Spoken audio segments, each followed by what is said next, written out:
I know. I'm so Cam. I agree 100%. I'm so late, and Coughlin would be so disappointed in me. For any of you new to the live stream or me, or if the algorithm brought you here, my name is Seth Payne. I played 10 years in the NFL. I played 5 years with the Texans. This is a Texans-centric YouTube channel, although I do other NFL stuff.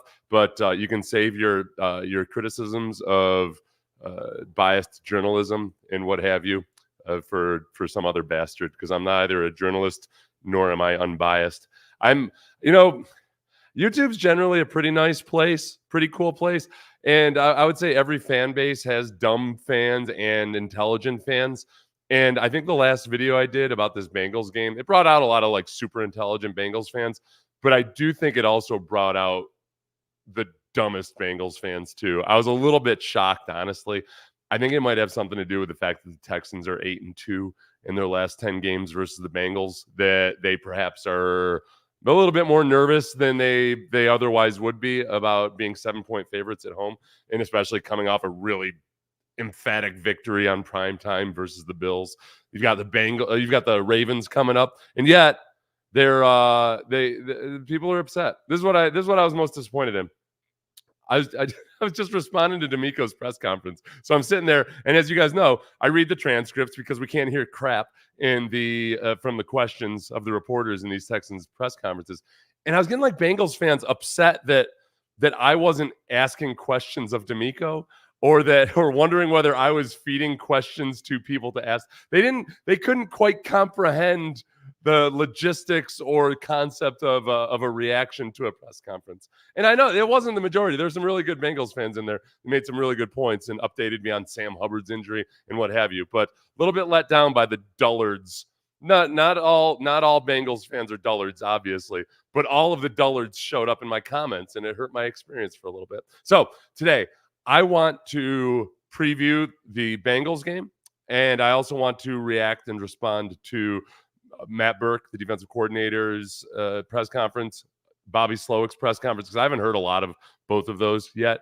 And I also want to, if I don't run out of steam, we'll go ahead and watch Joe Burrow's press conference, because somebody claimed that Joe Burrow was a little bit dismissive of his relationship with CJ Stroud. I think Tiff, one of our fellow viewers of my channel, because I view it too.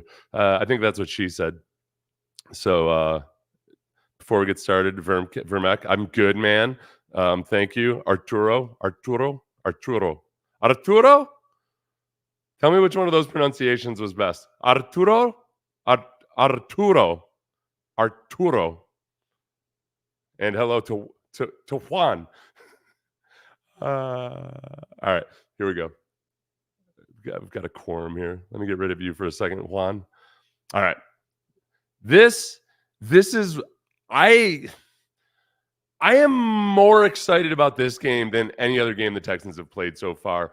And the reason is this. I think both of these teams, both of these fan bases, and both of these quarterbacks have reason to kind of stand up and say, I told you so. I think that the Bengals, for a couple years, went through a dark period where, and I know you could argue that there was a much longer dark period than that, but they were at least a playoff team for a long time. Then they went through a dark period, and then all of a sudden they found their quarterback, and things changed, and they've changed dramatically for the Bengals. I think the Texans are right there in that same spot. And let's remember, this is the battle of two quarterbacks who can't possibly be good in the NFL. There's no way in hell they can be good in the NFL because they're both Ohio State quarterbacks. And I was led to believe that anybody who ever sniffed a Buckeye would never, ever be a good quarterback in the NFL. And yet it looks like one is well on his way, and one for sure is in Joe Burrow. So when we go over the matchup between these two teams, we're going to talk about the quarterbacks. Obviously, we got to talk about the injury situations, because the Texans have like a Civil War battlefield full of injuries out there. The Bengals have some very, very important and key injuries, obviously, especially in the receiver position. So that's a potential little bit of salve on some of the injuries the Texans have sustained on defense. And then some of the more player-by-player matchups. And also, look, the Texans' run game versus the Bengals run defense. I think that the stats don't quite tell the whole picture there on either side. But if we're going to start out with some of the misconceptions I think about both these quarterbacks, and we'll start with Joe Burrow, and I'll do what I've been doing better of going back and re-editing these things, these live streams, and putting some video in over. So for the preview, if you want to come back later, I'll edit this down and I'm going to have some of the videos laid in over what we're talking about today. But look, I'm really excited about the matchup between these two quarterbacks. Joe Burrow, since he's gotten over his calf injury, remember the first few games of the year, really right up until that Cardinals game or so, the calf was really bothering him. And these last 4 games, they've been on a tear. Joe Burrow, especially these last couple games, looks just like his old self, looks completely healthy. He's threading the ball through tiny, narrow windows. He's spreading the ball around to different receivers. Again, Jamar Chase is banged up. T. Higgins is out this week. But last week, he used all 3 of their tight ends effectively. So all of those things, he's in full force. So if you look at, right now, the Bengals are the 23rd ranked scoring offense in the NFL. That is fool's gold right there if you get excited about any of that. They are firing on all cylinders. The way they looked these last couple games, and especially versus the Bills, they very much look like they could beat any team in the league and put up a huge fight. And they beat the Bills without having to rely on perhaps the slippery surface to block their pass rushers. So throw out some of the stats. Throw out all of his other stats. Like Joe Burrow, the Bengals offense, they're as good as they have been. And the only big thing that might be slowing them down this week is injuries from the wide receivers. 4 in a row. This is the one that caught my eye. He's 5-1. Joe Burrow is 5-1 against Josh Allen and Patrick Mahomes. Some of the Bengals fans pointed out to me that quarterbacks who haven't yet played the Bengals, and then when they play in Cincinnati, seemingly have had a pretty good run. I know a lot of Bengals fans have said that, these guys that don't even end up being good quarterbacks will come through here and end up tearing through the Bengals defense. I don't know, might be one of those situations where those quarterbacks don't even know what they don't know, and they don't fall for some of Lou Anarumo, the defensive coordinator's ruses, because he's really good at ruses and disguises, rotating coverages and all of that. Maybe they just go in kind of blindly and stupidly and play well. I think there's going to be much more of a chess match between Anarumo and CJ Stroud. Defenses really since the Falcons game have been throwing a lot at CJ Stroud, and he's responded. He's learned a few things. He's starting to use that shoulder shimmy a little bit more, starting to buy time. I've seen people criticize his time to throw stats, like he's holding on to the ball too long. It's more of a direct reflection of what defenses are doing. They realize that CJ responds to the blitz really well, but he hasn't yet seen guys just playing 8 deep in coverage all that much. He's seeing a lot more now, and he's gotten a lot better at it. He's extended plays with his feet. The other thing is about Burrow, and it's hard to talk about Burrow without directly going to CJ Stroud, not just because of the Ohio State thing, but because I think Colin Cowherd won't stop talking about how the comp for CJ Stroud was Jared Goff. Every time he mentions CJ Stroud, he says the comp was Jared Goff. I think right now, honestly, in a lot of ways, the comp has become much more Joe Burrow. When you talk about touch and accuracy, Joe Burrow especially has been good under pressure. CJ's been very good against the blitz, not as good under pressure. There's a little bit more nuance to those stats too, and we'll discuss that when we get to CJ officially, since I can't stop talking about CJ. But if you think about Joe Burrow, cold-blooded, incredible under pressure, the Texans do have one of the best pressure rates in the NFL. If you look at ESPN pass rush win rates, they're very, very good in that regard. Jonathan Grenard has started to pile on the sacks as well as get pressures. He's getting double teamed a lot, but he's still getting to the quarterback. Will Anderson is the one that I know we've had multiple discussions about whether what is the value of a sack anyway compared to a pressure. Will Anderson's getting very close to the quarterback, getting a lot of pressures. The big problem defensively for the pass rush right now is that there's just easy yardage behind that defensive line. So quarterbacks are getting rid of the ball quickly. I don't think Joe Burrow is going to be any different in that regard, especially with Jimmy Ward out. So defensive line has to keep coming. They got to get pressure in Joe Burrow's face. The challenge is that Joe Burrow is very, very good at getting rid of the ball accurately under pressure. So you can probably tell. I'm leading towards expecting a hopefully a shootout in this game from a Texans fan perspective. Let's see, the one quote from Burrow regarding Jamar Chase being out. He wasn't speaking directly about Jamar Chase being out, but when I'm looking at Jamar Chase being injured, sorry if I said out, Jamar Chase being injured, T. Higgins being completely out, and Joe Burrow only having 90% of his fingernails. Lost a fingernail last week. Under discussed. It's not under discussed. He's fine. But he said, I knew that I liked the matchup with him today in one-on-one situations. We were able to get some, talking about Jamar Chase. When they were playing man, they were shading the safety over to Jamar Chase. So T had to step up, and he did. So T. Higgins was playing very well, and that's not going to be who steps up. This time it would be Tyler Boyd or whomever else if they step up as Jamar Chase is getting double-teamed or bracketed. We'll see. That's where like Jamar Chase's injury with T. Higgins being out is going to hurt the Bengals. That certainly doesn't mean that the Bengals can't produce. They're just going to have to do it differently. So it balances things out a little bit. I haven't seen the line and whether it's changed since since that injury report came out. Let's see. The cold-blooded 33-yard corner out to Tyler Boyd against tight press coverage in the final drive. Yes. He threw a really nice pass to Tyler Boyd in that final drive. And like you can talk all you want about, hey, if T. Higgins and Jamar Chase pull attention away from guys like Tyler Boyd, Joe's shown that he's perfectly capable of doing it with or without those guys. It's just not going to be as easy for him. As far as Stroud, this is the matchup that's intriguing to me. When it comes to Stroud versus the Bengals, don't look too much at the Bengals defense overall pass yardage allowed.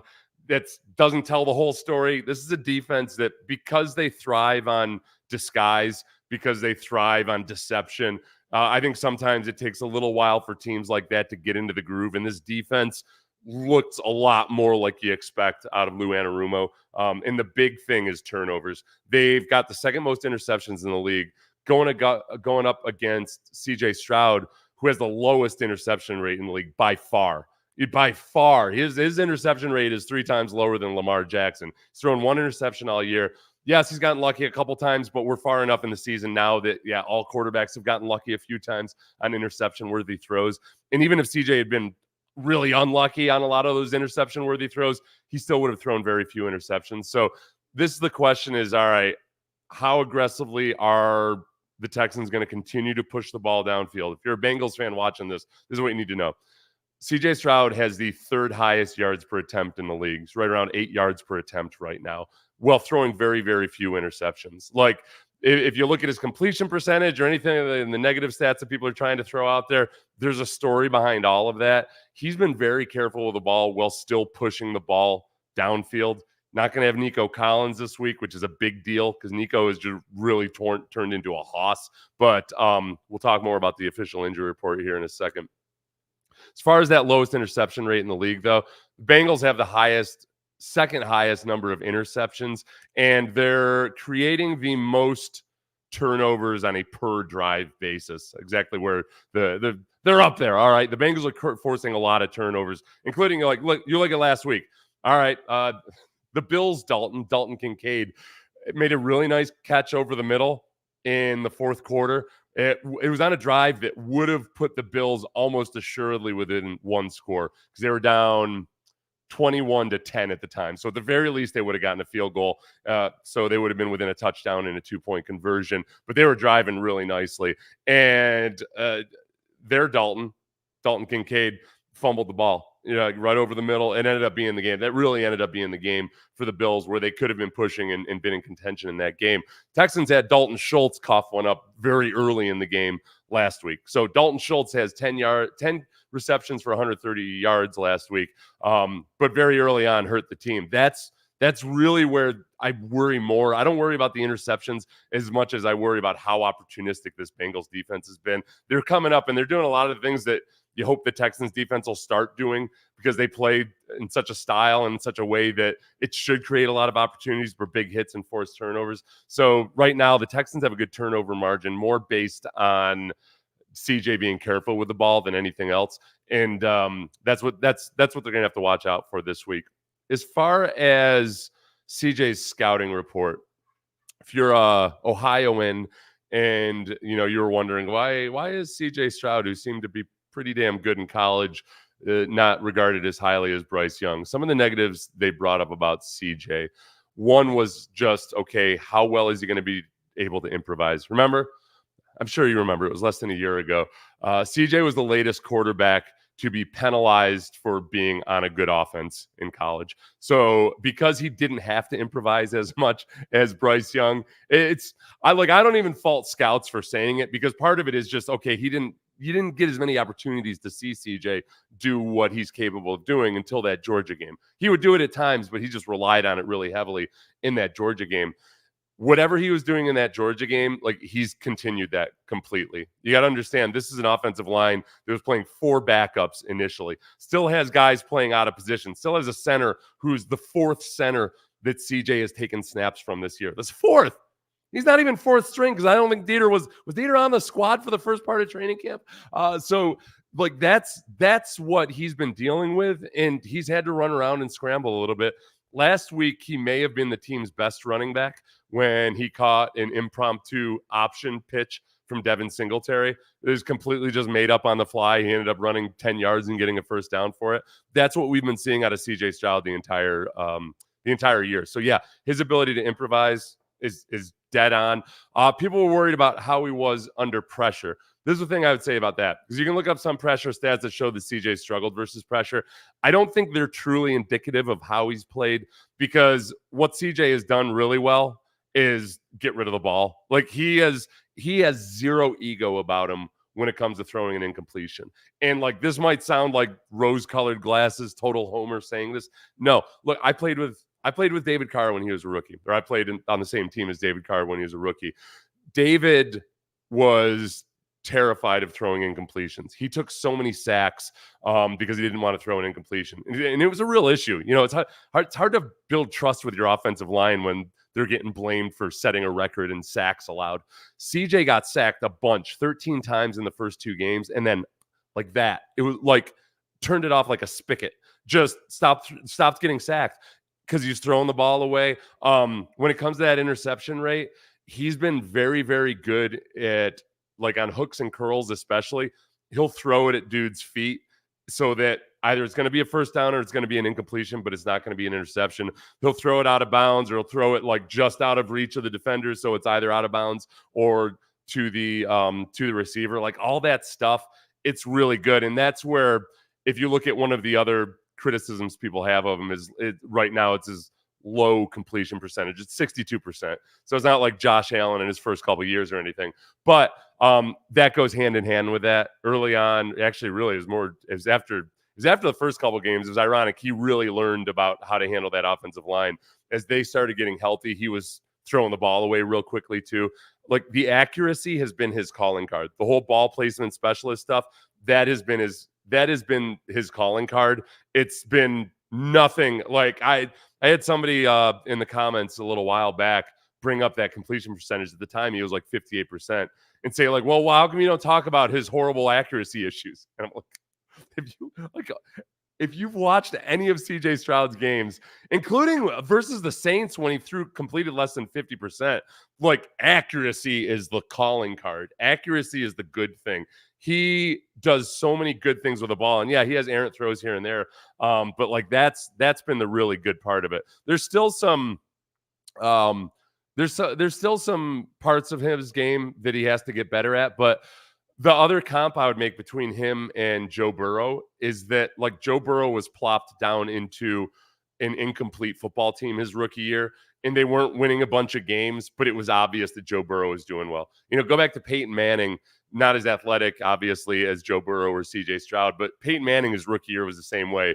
Only won 2 or 3 games, and he threw a bunch of interceptions too. But it was obvious. You could tell, okay, this kid's the real deal. It's just the team around him wasn't as good. That's where the Texans are right now. They are very much a 500 football team. And I know some of you guys disagree with me, but man, if you look at pretty much just every NFC South game they've played, it's come down to the final drive. Or the final drive plus a 43-second drive to determine the game. and the defense has let the Texans down at times in some of those losses. CJ has been heroic in some of the wins, but like that's where they are right now. Look, they're a team that beat the Jaguars, but they lost to the Panthers. That's over the course of the second half of the season. I think a lot of it is just it comes down to this game on Sunday. Like, where are they? Who are they? We're going to figure it out because the Bengals right now are like they are a bona fide 100% Super Bowl contending team. They are not the team that they were in the first few weeks of the year. Like, this team's for real. I'm really, really excited to see these guys versus them. So I wanted to spend about 5 minutes on the quarterbacks, and I think I just spent 20 minutes. This will be fun to edit down later. The injuries. Oh, son of a bitch. I lost my injury report. Hold on one second. Let's see if the injury report has been the injury report's been freaking ridiculous. All right, let me pull up I'll just pull up my screenshots that I took of it. I had to take 2 screenshots of the Texans injury report. I couldn't like minimize it properly on my phone to get it's just so crazy. It's just nuts. Okay. And I guess you guys will notice that you guys will notice that on the thumbnail, I've got Matt Burke, I've got DJ Reader, who we'll get to in a little bit, who I miss so much. And DJ was the fulcrum for a lot of how these two teams have kind of been the yin and the yang of NFL progress versus demise until this season. So DJ was the hefty fulcrum in all of that. Let's try it this way. I'm just going to share the screen here, and we'll talk about the Texans injuries. There's some really encouraging things here, but also some very depressing things. As far as, let's see here, we'll do this. Let's present the screen. There we go. All right. So, did not participate. Andrew Beck is out. Tight end / fullback / whatever. He is another. I'm going to call him a tight end in this regard because if you think about the key moment in the game last week for the Bengals was when Dalton Kincaid, the tight end, fumbled what would have been a first down in the red zone for the Bills in the fourth quarter. Could have brought him within one score. Andrew Beck had a fumble a couple weeks ago.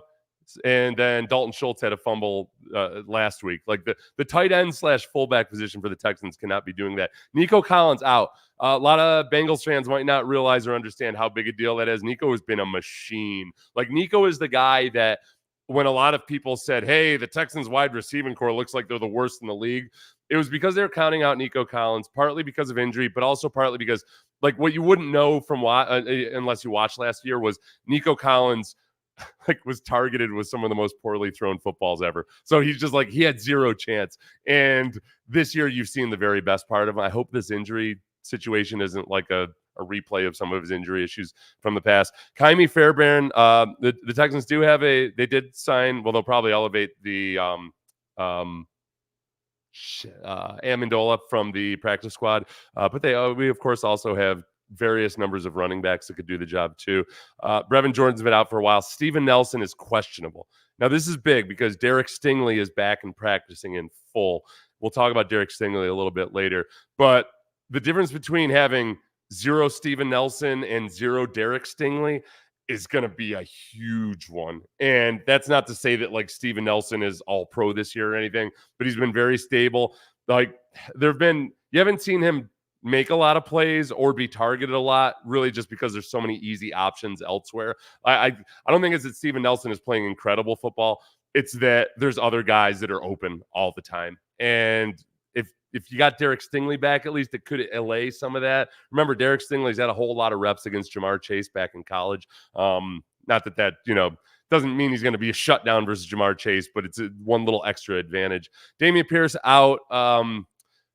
The rushing attack has not been our calling card. Henry To'oTo'o out, and Jimmy Ward is the other one that in the secondary, we have yet to, now with Jimmy Ward officially out, the Texans have yet to have all 4 of the starting defensive backs together for one game. That's one of the things that I'm hoping ends up being a difference in the second half of the season. If those guys can get together for a while. Kind of like the Astros. The Astros didn't have Jordan and Altuve together for like the first half of the year. So full participation. Will Anderson, knee, I expect him to be fine and go. He started practicing on Thursday. Blake Cashman, knee. It's a little worrisome that both Toa and Cashman are banged up, but Cashman's been a machine. He'll be out there. Jonathan Gennard with his shoulder, Jerry Hughes with his back, Robert Woods with his foot. That's the one big thing. So if you look down at the bottom here, Derek Stingley and Robert Woods are the two that really stick out in my mind. Tunsil's had his knee all year long, but Derek Stingley just talked about, I think it can allow the Texans to start playing more aggressively, not have to play as much bend but don't break, don't have to play as many soft shells. But they could be a little bit more like less bend, less break. They've been really good at the bend but don't break. A lot of times people don't like bend but don't break because it's usually a defense that's actually bending and breaking. Whereas with the Texans, they've been bending. Oh, all right, get it together in the red zone or force a turnover. All right, much better team than they were last year. Top 5 in run defense. I never thought I'd see the day. They don't necessarily do it in the fourth quarter, but technically top 5 in run defense. And then Robert Woods, this is the new Sonoma background, by the way. This is why I was late today, because I downloaded Sonoma. I'm usually pretty bitchy about new updates, but this Sonoma so far, the one big thing I've noticed is it makes me feel like I've got a brand new computer screen, like a bigger computer screen. All right. So Bengals, this is what you need to know. No, I hate you, Sonoma. Okay, there we go. I love you, Sonoma. Okay, T. Higgins, out. Sam Hubbard, out.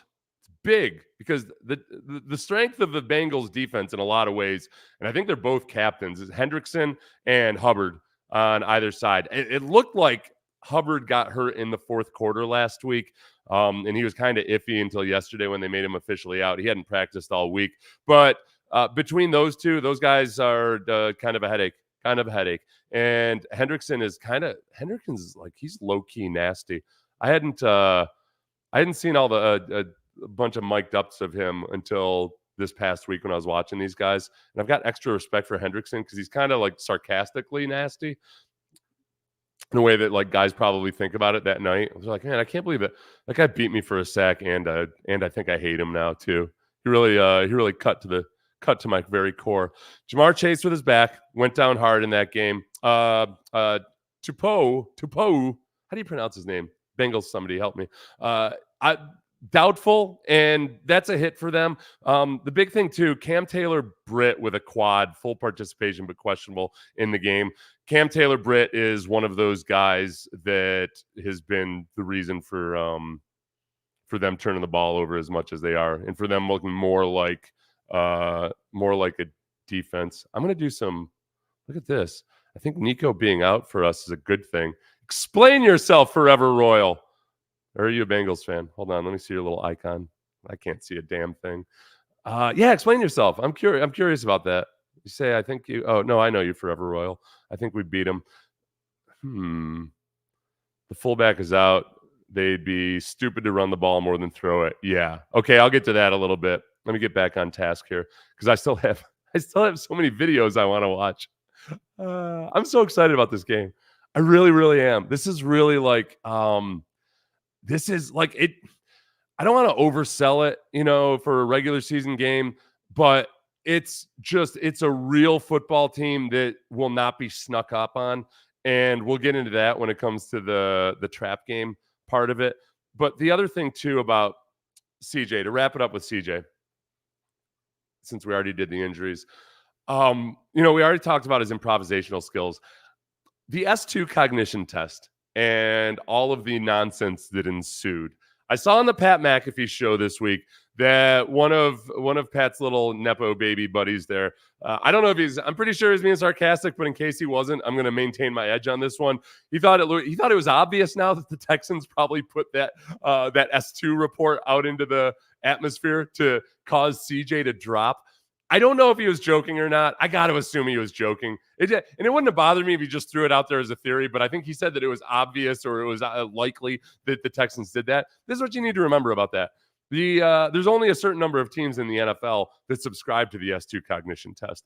The Panthers are one of them. So the Texans didn't need to leak information to the Panthers to get CJ Stroud's stock to fall. If indeed that was a serious take, I'm going to go ahead and give him the benefit of the doubt and assume that it wasn't. But as far as the S2 cognition test and, its ability to measure whether guys can track multiple moving objects, all those things. Like, again, if you've watched CJ this year, the progression from week 1 through week 9 and through the 8th game has been astounding in how quickly he's seen a problem, addressed it, and then overcome it. And it's like from the very beginning, he was taking too many sacks. Okay, he was staring down his receivers. Yes. Doing all these things that were like rookie things. And like within weeks, you'd identify a problem. Okay, the blitz. He's not quite anticipating the blitz quite well. Doesn't know where his hot reads are. Like all 4 of those things from the preseason, especially for that first Patriots game, from then on through now, it's been like he's like gone from year 1 through 3 all in the course of a half season. So it's been really cool to see. Bobby Slowik, the offensive coordinator, deserves a lot of credit for it. But he's been very, very good versus the blitz. And that's why we've started to see teams start to drop more guys into coverage, use a 3-man rush, zone blitzes, things to where you're not blitzing him because he knows where to go with the ball and he's accurate enough to do it. He's figured out how to throw around guys. Like all those things that he didn't necessarily have to do that much in college of, he's doing it now. And it's really cool to see. DJ Reader is like still a force to be reckoned with.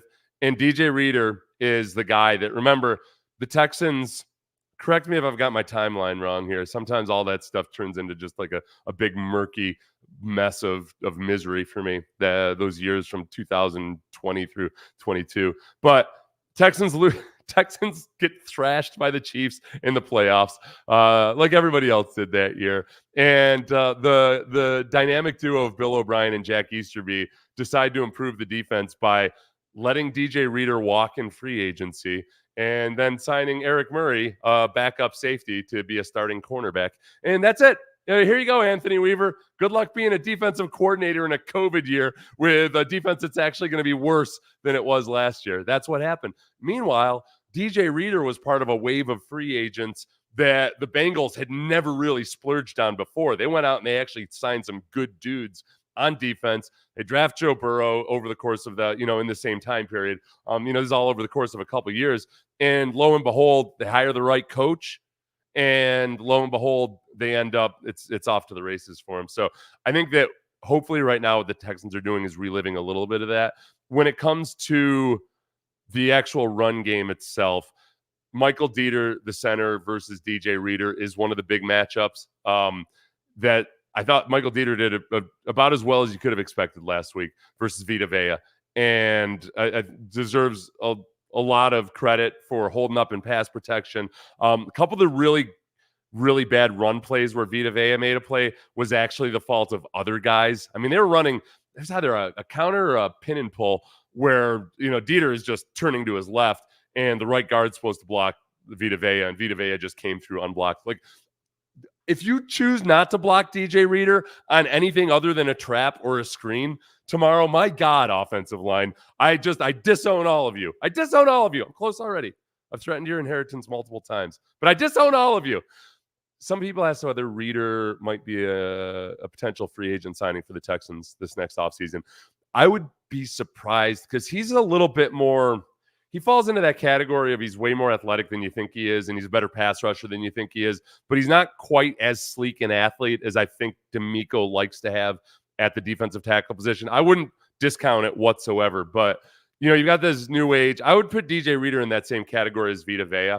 It's like they're still run stuffers. It's just they're playing in this era where they expect more out of a 335 or 340 pounder. So those guys have developed pass rush skills. It's probably like when pickups started having automatic transmissions. There was a period of time, kids, if any of you even know what a manual transmission is, where like no self-respecting pickup driver would have an automatic transition. That's for the ladies. And then over time, you're like, oh, well, okay, I'm not, maybe being a chauvinistic bastard is it's kind of a pain in the butt. They got better. That's where, so DJ Reader is like he's like a Ram 3500 with an automatic transmission. He can get the job done. Like you're not gonna, swap him out for the same thing that you want to use a BMW for or something, but he's damn athletic enough with an automatic transmission. but I don't think he's necessarily the guy for the Texans. The biggest thing I'd say about this, if you look at the Texans' run defense, so on the other side of it, Joe Mixon, like classic, like he's a machine. His numbers weren't that great last week. He got 19 touches. That's what he gets. He gets 19 touches per. This guy's very touchy. So he's going to get 14 or 15 runs. He's going to get past the ball a few times. And the old test of like whether you're a good rushing offense or a good rushing defense is, can you run the ball when you need to run the ball? Can you stop the run when you need to stop the run? And that's where the numbers are a little bit deceptive for both these teams. Joe Mixon at the end of that game, when the Bengals needed a first down to close the game out, Joe Mixon shook Von Miller and ran around the end for a first down. Game effectively over. Texans defense, sure, they're top 5 in a lot of regards against the run, but in the fourth quarter of a lot of these games this year, the defense is broken down. Like they've made a lot of improvements in a lot of ways. And I love the improvement they made. And I love the fact that last year they were one of the historically, like one of the worst run defenses historically in a lot of ways. But like they've flipped that around completely. It's just, they can't quite stop the run when they need to stop the run. That's what I'd like to see them do this week. Take a couple questions.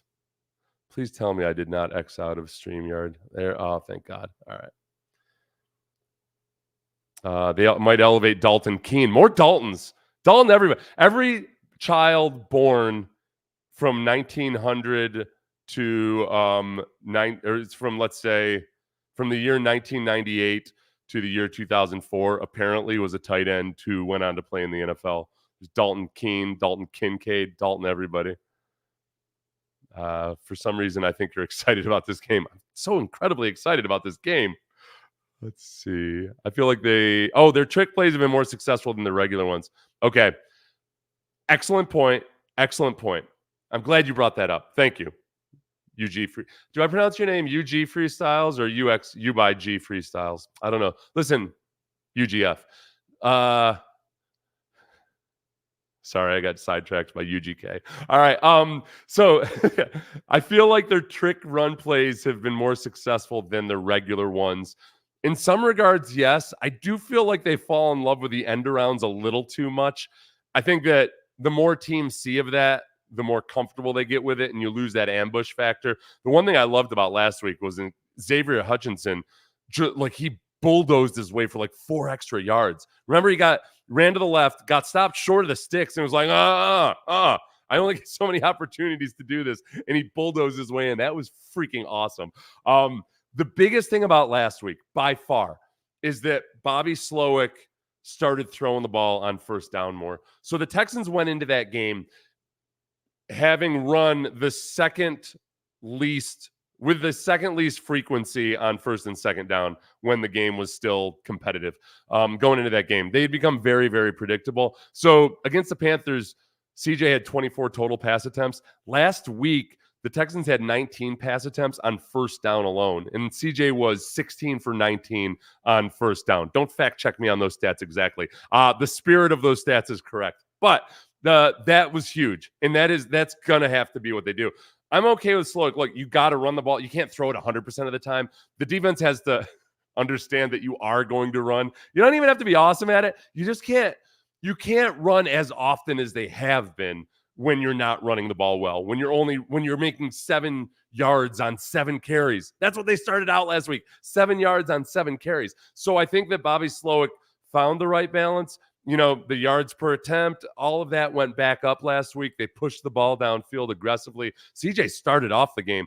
Like if you're a Bengals fan or you're just somebody that's here and didn't see that game, CJ started off that game like really scattershot. First 1.5 quarters, he was all over the place. And then he finally had a nice throw to Tank Dell, and Tank Dell dropped it. Like it was the fact that if you had asked me 1.5 quarters into that game, whether like CJ and Tank Dell were going to be the magnificent story of week 9 in the NFL, there's no way in hell I would have believed it. So like CJ reined it in. Kind of like when a really good pitcher, a Garrett Cole or a Justin Verlander, or whomever else has a bad first inning, and you're like, oh boy, he's going to get pulled. And then all of a sudden they go on and pitch a no-hitter the rest of the game. That's what it felt like for CJ Stroud. So they have to run the ball. I do feel like they should not spend as much time worrying about the razzle-dazzle or the trickery, and just, if you're going to run the ball ineffectively, Just run the basics, fewer total times, but just get really good at the basics or start to get better at the basics. In the meantime, I honestly think they're rope-a-doping teams a little bit. Like, you think they're not running the ball well, so teams aren't going to respect the run. I think there are a lot of defensive linemen and linebackers and safeties that are like, hey, TFL's pretty good on the highlight reels too. Like, they start getting thirsty for a TFL and they start feeling like, yeah, hell yeah, I'm going to go up and I'm going to blow this dude up in the backfield. And I think it works. It's almost like running the ball ineffectively consistently might be as effective for play action as running the ball effectively efficiently. So good job, Texans. I'm sure that was a planned strategy by you. So thank you for that question, UGK. Trap game. Got to talk about this. This is what you need to know about whether or not this might be a trap game. First of all, I'll say three things about this. One, I hate talking about trap games. I feel like it's overblown. I think any given week against any opponent, you can have a trap game depending on where your team is emotionally. Sometimes teams just get emotionally frazzled. They're physically beat up. It's been game after game. And whether they're facing a good opponent or a bad opponent, they just get frazzled. Like, if they're fresh, then like a would-be trap game sometimes turns into like, oh yeah, I'm gonna crush this team and grab their hearts out of their chest and eat it right in front of them. I think the Texans have gotten so much national attention that I think it's almost impossible for the Bengals to look past these guys. And I think, just from a Joe Burrow perspective, think about this. I think about the Texans fans. Don't get upset. Let me finish this analogy, okay? I think about Tim Tebow. And I think about how when Tom Brady faced Tim Tebow in his second year, that was when the big Tebow magic was happening. There were stories about how Brady seemingly just had a little bit of an extra grit to him that week. Like, no, not this week. We're not going to lose to this kid. Like, Brady's natural competitiveness kicked in. And Brady would kind of drive everybody else and they'd follow his lead. I could maybe see that with Burrow. Burrow and Stroud both have a chip on their shoulder. That's a comparison I meant to say about those guys that I love. They both have a chip on their shoulder. Like, okay, Joe Burrow had to transfer to LSU and wasn't even really thought of that highly until his final year at LSU. He's just an afterthought. So, like, he had to scratch and claw. CJ Stroud, late to the party as a recruit, not heavily recruited whatsoever. One of the last guys signed. The Ohio State kind of just, they took him because he was there. I know Buckeyes, like, correct me exactly. But he wasn't, he had to bide his time at Ohio State, and kind of like both those guys were humbled. And like we see it here in Houston with CJ, that like a lot of how people painted his personality was way off compared to how he actually is. That I think a lot of his humility was almost mischaracterized as an arrogance or an aloofness or something. And I would imagine Joe Burrow's probably the same way. Like, yes, he's cool as hell. I know he wants to kill people and he's got a cocky side to him, but I think that comes from knowing that people doubted him, that people questioned him. So, but both of those guys balance it really well. So I like that about both those guys. Oh, I never got to the, did I get to the Bengals injuries? Yeah, we did. T. Higgins being out is a big one. And let's see. Oh, the one thing, I'm going to do one more thing and then we'll watch the Bengals games.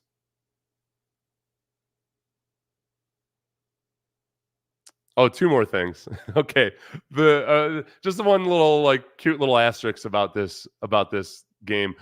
Okay, so you've got Jamar Chase, who might be, I think he's going to be fine. Like, he had the wind knocked out of him super hardcore, and he'll probably maybe take a little Toradol or something before the game. No shame in that. They're more careful about it than these days than they used to. But the old, we used to have you call it the T train. That's when you go to get your Toradol shot. So Toradol is an extremely powerful anti-inflammatory that's so harsh on your liver when you take it via pill form that they prefer to inject it. The nice thing about it is that before a football game, when you might, especially by this time of year, like as a defensive lineman, you might have like 5 different injuries. Your body just, it sucks. You get that Toradol shot, and all the guys that line up for the Toradol shot beforehand, like you call it the T train, because there's like 8 or 9 or like 27 guys lined up to get their shot. You get the shot. If within like 30 seconds, you can taste it in your mouth. And then it's like all of a sudden it feels like there's a cushion around your entire body. And you feel like it must be like a muted version of angel dust where you feel no pain and you can just kind of go out there and throw yourself into as many collisions as you want. So if Jamar Chase has that kind of Toradol effect from him, I think he's going to be probably just fine in this game. But one of the reasons that Nick Caserio brought up when it came to why they felt good about Derek Stingley, despite 2019 being his really good year, and then between injuries and illness, him not kind of having as good a year, plenty good, but like not necessarily number 2 overall pick years, was that they had all this film at LSU of him practicing against Jefferson and Jamar Chase and everything like that. So I do think, okay, there's some validity to that. I think Derek Stingley just kind of having a comfort level and maybe a few keys on tells for Jamar Chase that nobody else would, just because they haven't seen Jamar Chase every single day other than Bengals defensive backs. I'm willing to buy into that if Derek Stingley does indeed play. And then the other side of it is just the city of Cincinnati, which, obviously that's where Sauce Gardner played his football. And so far, Sauce Gardner has very much been the better draft pick than Derek Stingley. I hope that it could be kind of symbolic if Derek Stingley comes up and stays healthy for the rest of the season, but gets it started in the city of Cincinnati. I would like that. The other thing, too, the other little tidbit about Cincinnati, it's not the Skyline chili. We're only going to talk about actual chili on this YouTube channel. But the little tidbit that kind of connects all these teams is that Bill Walsh actually invented the West Coast offense, what would later be named the West Coast offense, while he was a coach in Cincinnati. He took it out to San Francisco, obviously. And what happened was an athlete had mentioned something about some team doing all that stuff they do out west. And who he was talking about was the legendary Chargers coach. I'm blanking on his name right now. Anyway, he was talking about a different coach. And but the writer who was taking down the interview and wrote the article mistakenly assumed that this guy was talking about Bill Walsh's offense. So Bill Walsh's offense got dubbed the West Coast offense, even though it in fact was created in Cincinnati. And then, of course, between Zach Taylor and Bobby Slowik and Kyle Shanahan and D'Amico Ryans by way of playing or coaching in San Francisco, like the lineage of the Texans offense right now can be traced all the way back to Bill Walsh in Cincinnati. So there you go. A very incomplete history lesson without proper nouns. Let's watch the Bobby Slowik press conference because I'll do some questions first. All right.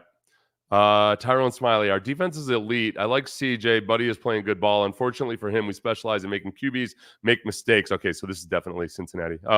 We don't drop interceptions. It's going to be a good game. Houday! I got to attack the history of Houday versus Houdat also. But defense is elite. I agree with you, Tyrone Smiley. I like that you like CJ. I don't like that you called him Buddy. But okay. Unfortunately for him, we specialize in making QBs make mistakes. Yes. And like this is where, if this had been, let's say the Bengals were playing the way they have been playing the last few weeks, and CJ were a rookie in his first game versus Lou Anarumo, I would be scared poopless. I would be a mess. I'm excited about this one because honestly, frankly, yeah, I think the Bengals are a really good defense. I think that the loss of Nico Collins is a big deal.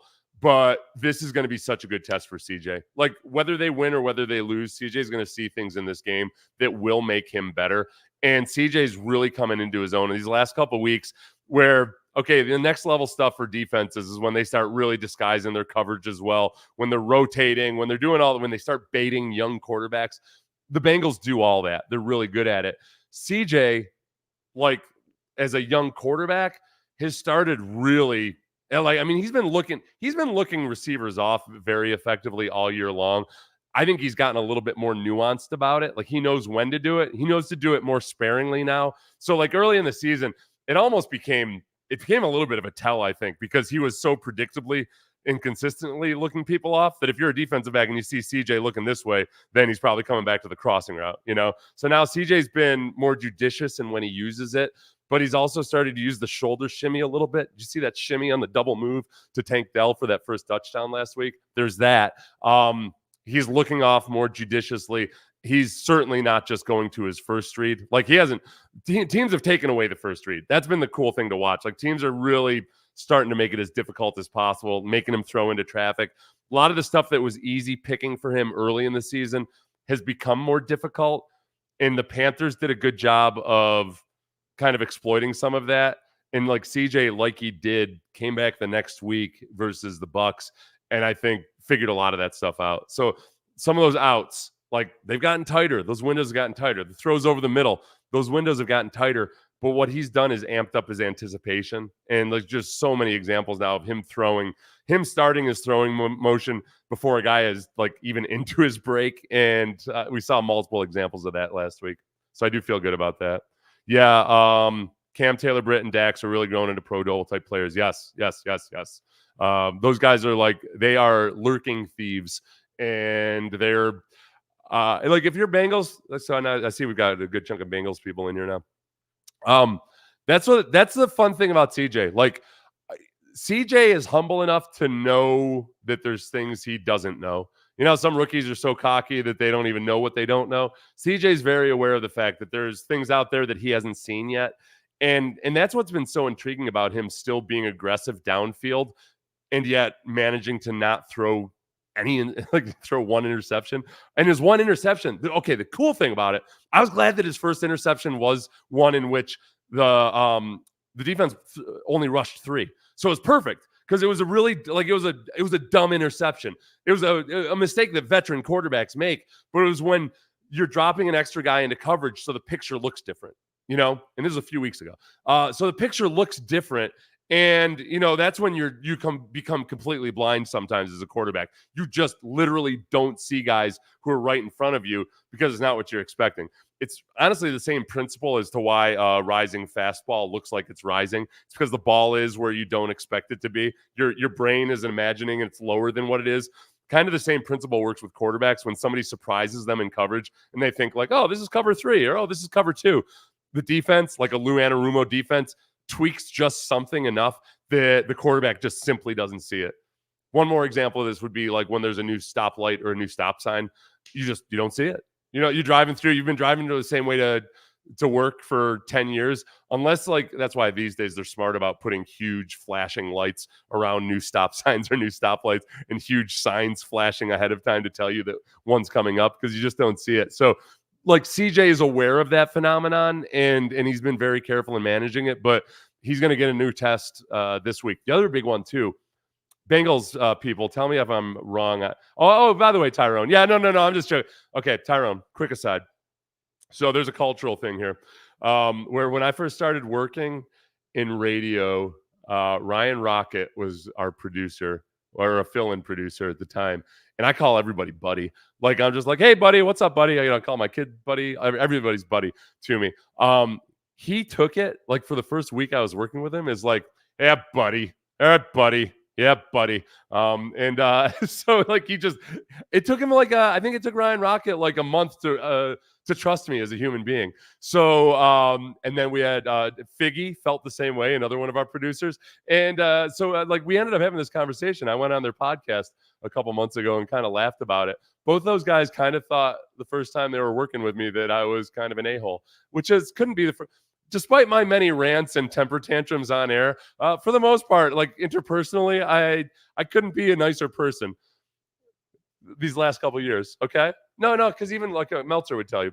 So another time, Mike Meltzer and I had a little blow up on air. All that was always on air. It was never like that off air. So Landry Locker might disagree. Landry would be the guy. But you guys know, like, yeah. All right, H-Town till I drown. I'll get a few more questions here. And then if your secondary holds up, it'll be huge weight off the shoulders. Just how much better would this team be if we drafted Sauce Gardner and Jordan Davis or Stingley and Green? Okay, I know. Don't torture yourself with stuff such as that. The biggest thing about Sauce Gardner is, honestly, I'm optimistic about Derek Stingley as a player, except for the durability. And now it's 4 years now, man. I mean, 2019 was the last time he stayed healthy for a football season. It's 4 years in a row.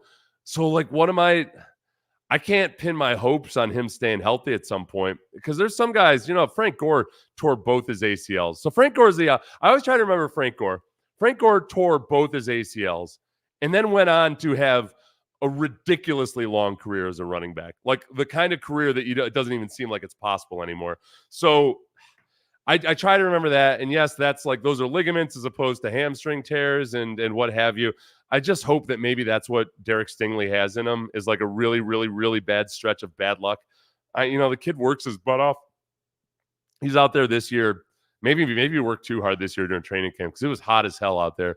And he was out there with like John Mechie and other guys for a half hour after practice every single day. I just his playing ability, I don't worry about at all. And then Kenyon Green, I guess, it would be the same thing, right? He's just got to maybe if he stays healthy. But if Tunsil doesn't play, Trey has a field day. Aaron Wilson has the Texans releasing Deculus, activating Sting, and elevating Amendola. Okay. Aaron's usually pretty accurate with that stuff, depending on how he phrased it. So that's good to know. Mechie's out. Yeah. Pittsburgh said the same thing. I don't know what that's in regards to. But, yeah, okay. Tyrone heard my explanation. Bubba Homeschool, we all know. You're either talking about Meltzer or Landry or whomever. As I started talking about how I haven't had interpersonal issues, listen. For anybody new to this channel, or if you're new to the channel, or if you've been following the channel but you haven't, been listening to Houston radio the last 10 years, I've gone from. I feel like my personality has genuinely changed. I think I've just mellowed with age, and I've worked at it too. Like it's the appropriate decline in testosterone levels combined with just a whole lot of kind of working at it and getting perspective on things, all that stuff. I've changed as a person, but Meltzer and I used to go at it. Landry and I used to go at it. Landry gets mad at me now because I don't get upset enough anymore. Oh, can you confirm that the option play was called and not improv? I cannot confirm that because I would be lying if I did. Both Singletary and CJ Stroud have come out to explain that. That was supposed to be a pin and pull play, which is one of the rare successful plays that the Texans have run. But that left guard pulls to his right. It's a run to the right, but there was just deep penetration in the backfield. The thing about it, and I think the reason why people thought it was called was like CJ did a phenomenal job at just keeping the right relationship as a potential pitch receiver. And he was talking about either blocking for Singletary or catching the ball. I would much rather him catch the ball because then you're able to just run out of bounds without getting hit. So that was improv, man. That was the kind of stuff that people said wasn't going to happen with CJ Stroud because supposedly he couldn't improvise or he was too stiff. And I succumbed to it. I listened to that. I know that the draft is a crapshoot, and I was very open and transparent about all of this as it was going on. Within a lot of you guys know that, but it's all that groupthink that comes into play when you start hearing enough people talk about this or that or what the downside is. It's like it just penetrates your brain. Once I knew they were going to take CJ, or likely were going to take CJ. That's when I went back and I did a reaction video on that pivot interview with CJ. And I took like a good hard, tried to be as unbiased possible as look at CJ. And that's when I started to get super excited. So it was a transition. So I was totally wrong at the beginning. I'm not going to try to get a pat on the back or anything for changing my opinion, but it was one of okay, all right, I was ignoring some of this stuff before. I realized I was wrong, at least before it was too late, but, I don't know. Don't like Landry either. Landry's funny. Landry's very, very good at tweaking you. So if you don't like Landry, a lot of it is because he's just like a natural. He just naturally wants to needle people. He's not like that interpersonally, or when if you're friends with him or whatever. He's not like that. He's not like your friend that's always pointing out your flaws or weaknesses or anything like that. I think that's just a little bit of just how he's really good at getting people going when they're listening to the radio or watching the YouTube. Hopefully the win streak has started. Yes, I agree with all of this. Everybody's brilliant today, including I don't want to ignore all the Bengals people. Let's see. Yep, he beat his old team to win Super Bowls. I should know what that's. You're talking about Bill Walsh? Yeah. Yeah. It's just weird. Slowik gets down to the red zone, running on 2nd and 5. I know. Oh God, Bengals fans, watch for this tomorrow. They'll march down the field. Pew, pew, pew, pew, pew, pew, pew, pew. They get down to the 5-yard line. It's like, hey, how about an end around or 3? And it's just maddening. I think the thought and the theory is, look, and the Texans are what are they now? The 5th scoring offense, 6th scoring offense? They're up there. He needs to run the ball just to make the defense respect it. I get that. It's just a matter of distribution. Like, I hate questioning play calling. I think more than anything, it's that I'd question the actual question the execution of the run plays. Like, there's no reason you should ever be as bad as they are at running the football. Ever. Like, no matter how bad the talent is. Like, when you're one of the worst in the league on a yards per carry basis, that's as much on coaching as it is on the players, especially when the players are like good at pass blocking. I've got a lot of you guys ask me, like, is this normal for them to be so bad at pass block, or so like they're competent pass blockers but so bad at run blocking? It's not unheard of, but it's not normal. I feel like the Texans have seen it a couple times, but I think the biggest part of it that bothers me is that I think it's partly just a lack of consistency in the play calling, and which means a lack of consistency in what you're practicing in practice. So there's that. Where I want to give Slowik a pass is that it's like he's still trying to figure out who these people are and what this team is, So there is that part of it. But B, it's the mindset of the players, which I think comes from, I would say, leadership on the offensive line. I think if your alpha dogs aren't super into squashing people's souls in the run game, then maybe your little baby dogs aren't necessarily going to be all about squashing people to death in the run game either. So there's that. But then also I think, I don't know if D'Amico spends a lot of time with the defense, obviously. This is where I'm starting to wonder about when D'Amico hands the reins over to Matt Burke or becomes more of a head coach.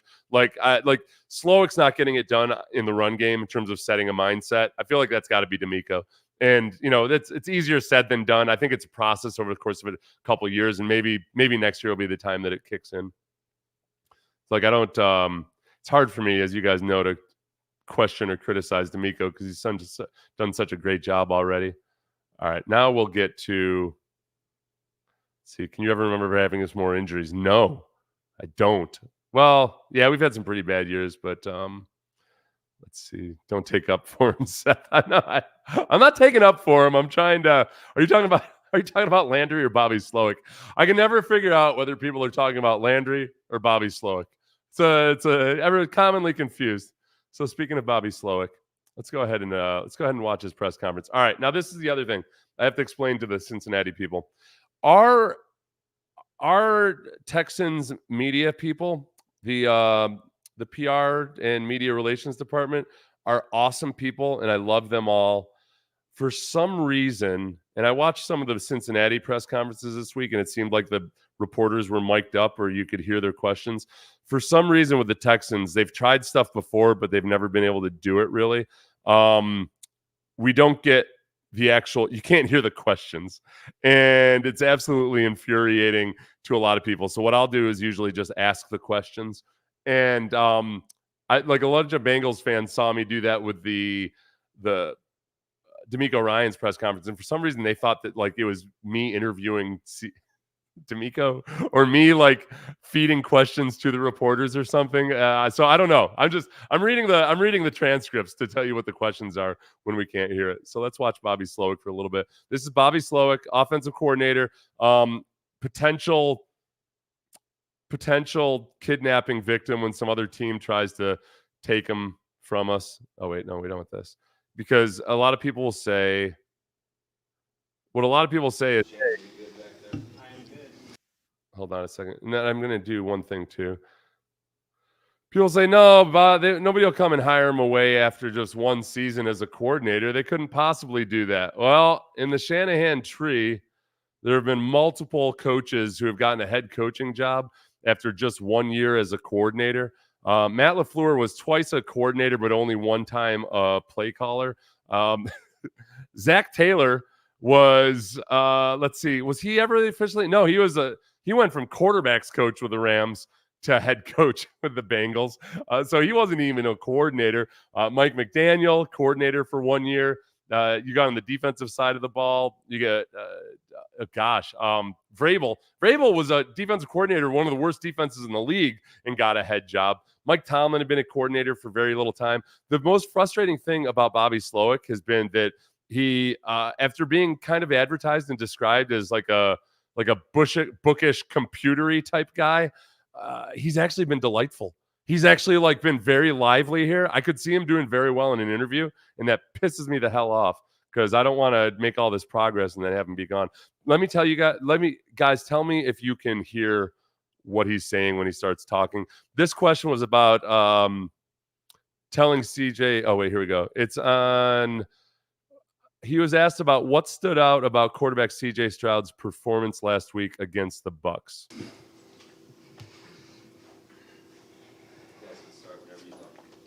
Fire away.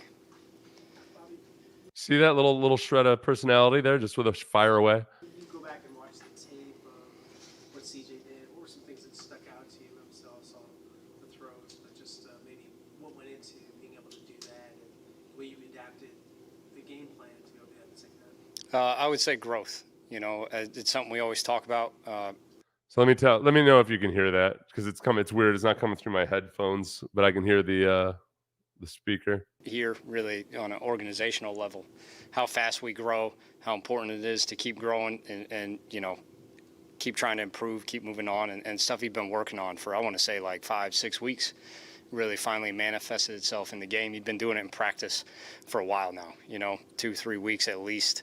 Some of the things that we really want to hone in at the quarterback position have shown up in practice and not so much in the games. And it really showed up on Sunday. And then on top of that, he played pretty free. You know, he went out and made plays when a play needed to be made, and when the structure of the defense or the play call said I can operate within the structure, you know, he made the right decision and delivered really accurate balls. That part too, like I think the double moves, I like that. I don't. If there are Bengals fans here that are going to keep hearing me say this over and over again, I believe it so much. It's been so impressive to watch CJ progress from week to week and kind of just fix these things on the fly. So in the Panthers game, CJ afterwards, it sounded like he was calling out Bobby Slowik, and I really genuinely don't think he was, but he was expressing frustration with their inability to push the ball downfield in that Panthers game. And he did in a way like he never sounds like he's bitching about it or anything. He just expressed that frustration. They come out, and I thought they worked the double moves magnificently in that record-breaking performance last week. I think his shoulder shimmy and some of that stuff, his look-offs, all of that have just gotten a little bit more refined. And then some of the adjustments that they've made on routes, you know, like CJ talked about during the game, and this is the big thing. This is the thing that this is what guys like Joe Burrow do, is making adjustments within the game. You've got the game plan, but then, okay, at the end, you know, hey, Noah Brown, run this route a little bit shorter because they're anticipating the break at a certain yardage. A few weeks ago against the Falcons, we saw that touchdown he threw to Dalton Schultz. That was on the fly, on the sideline. They came up with that. Him and Bobby got together. Like, you just start to see more glimmers of sophistication. And last week, obviously, was like a huge display of it.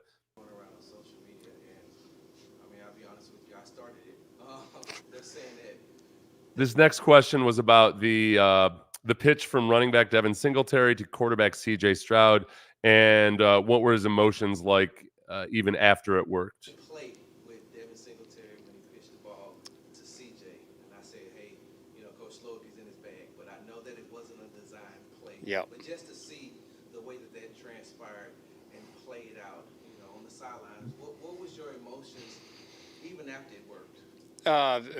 Okay, so he's asking, like, what were your emotions during that play? Because that was a classic no, yes type of play.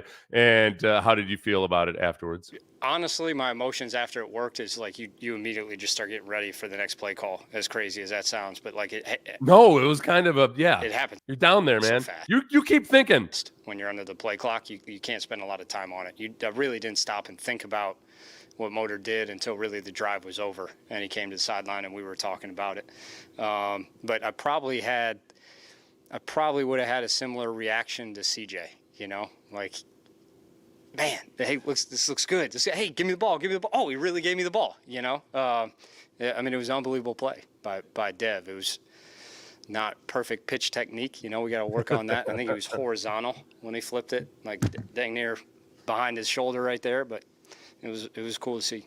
The other thing about that play was too, it looked a little too much from Singletary's perspective. Remember the pitch that Josh Allen tried to make in the playoff game, the wild card game in Houston, and he got lucky, but like that was old bad Josh Allen where before he became the nouveau Josh Allen. But it was like wildly. It was into traffic was the problem, and they got lucky and it didn't hurt them. But like with Singletary, there was no traffic there. I think even an errant pitch, like it wasn't going to be as potentially disastrous, although those are kind of scoop and score type situations for the defense. They said you told them to be careful after the fact. When did you make that comment to him? So somebody asked him about the report. I think CJ Stroud said that Bobby Slowik instructed him to be careful on plays like that. Be careful. In terms of that play. Oh, when he got the ball? Yeah. No, I just said make sure you catch it. You know, I mean, it was an awesome play, but if you know, if he wasn't quite ready for it, or we would have dropped it, or if he would have taken a big hit, I would have, you know, I kind of would have been like, hey, be smarter than that. But we avoided all of those situations, so it was an awesome play. It appeared that you guys. I think, you know, by the way, that's as far as like the Bengals win versus the Bills, that is the classic. You know, one little play in the game can color everything else. We've seen that with the Texans over the last. They've played basically the same game over the past 4 like NFC South matchups. It's just some of them they've done like one key thing right at the end. Other ones they haven't. This game, like it was just such an incredible offensive performance from about midway through the second quarter on. But like last week, the Bills were driving on the Bengals, and they made a great throw to Dalton Kincaid. Dalton Kincaid coughs it up, and you just can't do that to a team like the Bengals. Like, and this is where the matchup between CJ, who's only thrown one interception all year, and this Bengals defense that's been incredibly opportunistic is so intriguing, because the Texans have very much been playing like a 500 football team, which means that if they hadn't been taking care of the ball as well as they had, then they wouldn't be 4-4 right now, I think. So like the turnovers are a key every week. This week especially, can CJ maintain that aggressiveness, but also not turn the ball over to an extremely opportunistic defense? That's really the matchup of the day. Kind of broke some of the tendencies that you guys had on early downs, throwing a little bit more. What kind of went into that, and why do you think it was so effective for you guys? Yeah, I think every game's different. So this question was on changing up their tendencies on third down and what went into that. You know, a lot of what we do is predicated on what a defense wants to take away, you know. And I would say probably, I'm assuming you're referencing a run tendency, considering we threw the ball a ton last game. And really that tendency didn't build up until probably the last drive of Atlanta. And we were running the ball really effectively. You know, we weren't going to stop, and that whole drive was run and play pass. And then when we got to New Orleans, we got a lead, tipped in the run direction a little bit in the second half, but I wouldn't say it was a great tendency until we played Carolina, and a lot of that was dictated on the structure and what they were trying to do, you know. And we knew we had some plays out there that we missed in the run game and in the pass game. And then Tampa was kind of the opposite, you know. They're like, felt like their intent was, we're not going to let you run the ball. We're not going to let you get back here and just run a lot of play pass versus tough looks for the defense. So, you know, that kind of dictates what we do and how we want to approach every game. Yeah, I think like this is one of the things I appreciate about Bobby Slowik. Like even like the super intelligent stat nerds in sports media, I think sometimes overly simplify things, and I think some of it comes from them assuming that the coordinators are just dumb jocks, because like the tendencies are still based on pretty small sample sizes. I'm gonna get a little nerdy here myself, but like the tendencies are based on pretty small sample sizes, and then they're further skewed by what defenses are doing to them. So I think sometimes, like in baseball, you see this all the time. Like the wannabe stat nerds will be questioning managerial decisions based on, well, they sent a lefty out versus this guy, or righty versus this guy. Like those guys are not. A lot of the more analytically minded guys they're thinking about like the shape of pitches and like very specific tendencies versus individual batters, more so than they're thinking about lefty versus righty. Likewise, I think that with Slowik, a lot of the criticism has been, I think, justified. And some of that comes from like, okay, the defense might be telling you that you should be running the ball, but you're still not running the ball. Like you guys are bad at running the football. You guys are haphazard and like they look like idiots and understanding their blocking assignments. That's the part that's frustrating for me, is that I think Slowik understands the tendencies, and like they've self-scouted. Obviously, he knows about their own tendencies, but sometimes you also have to be very pragmatic about like, well, all right, can I see what's happening in front of me?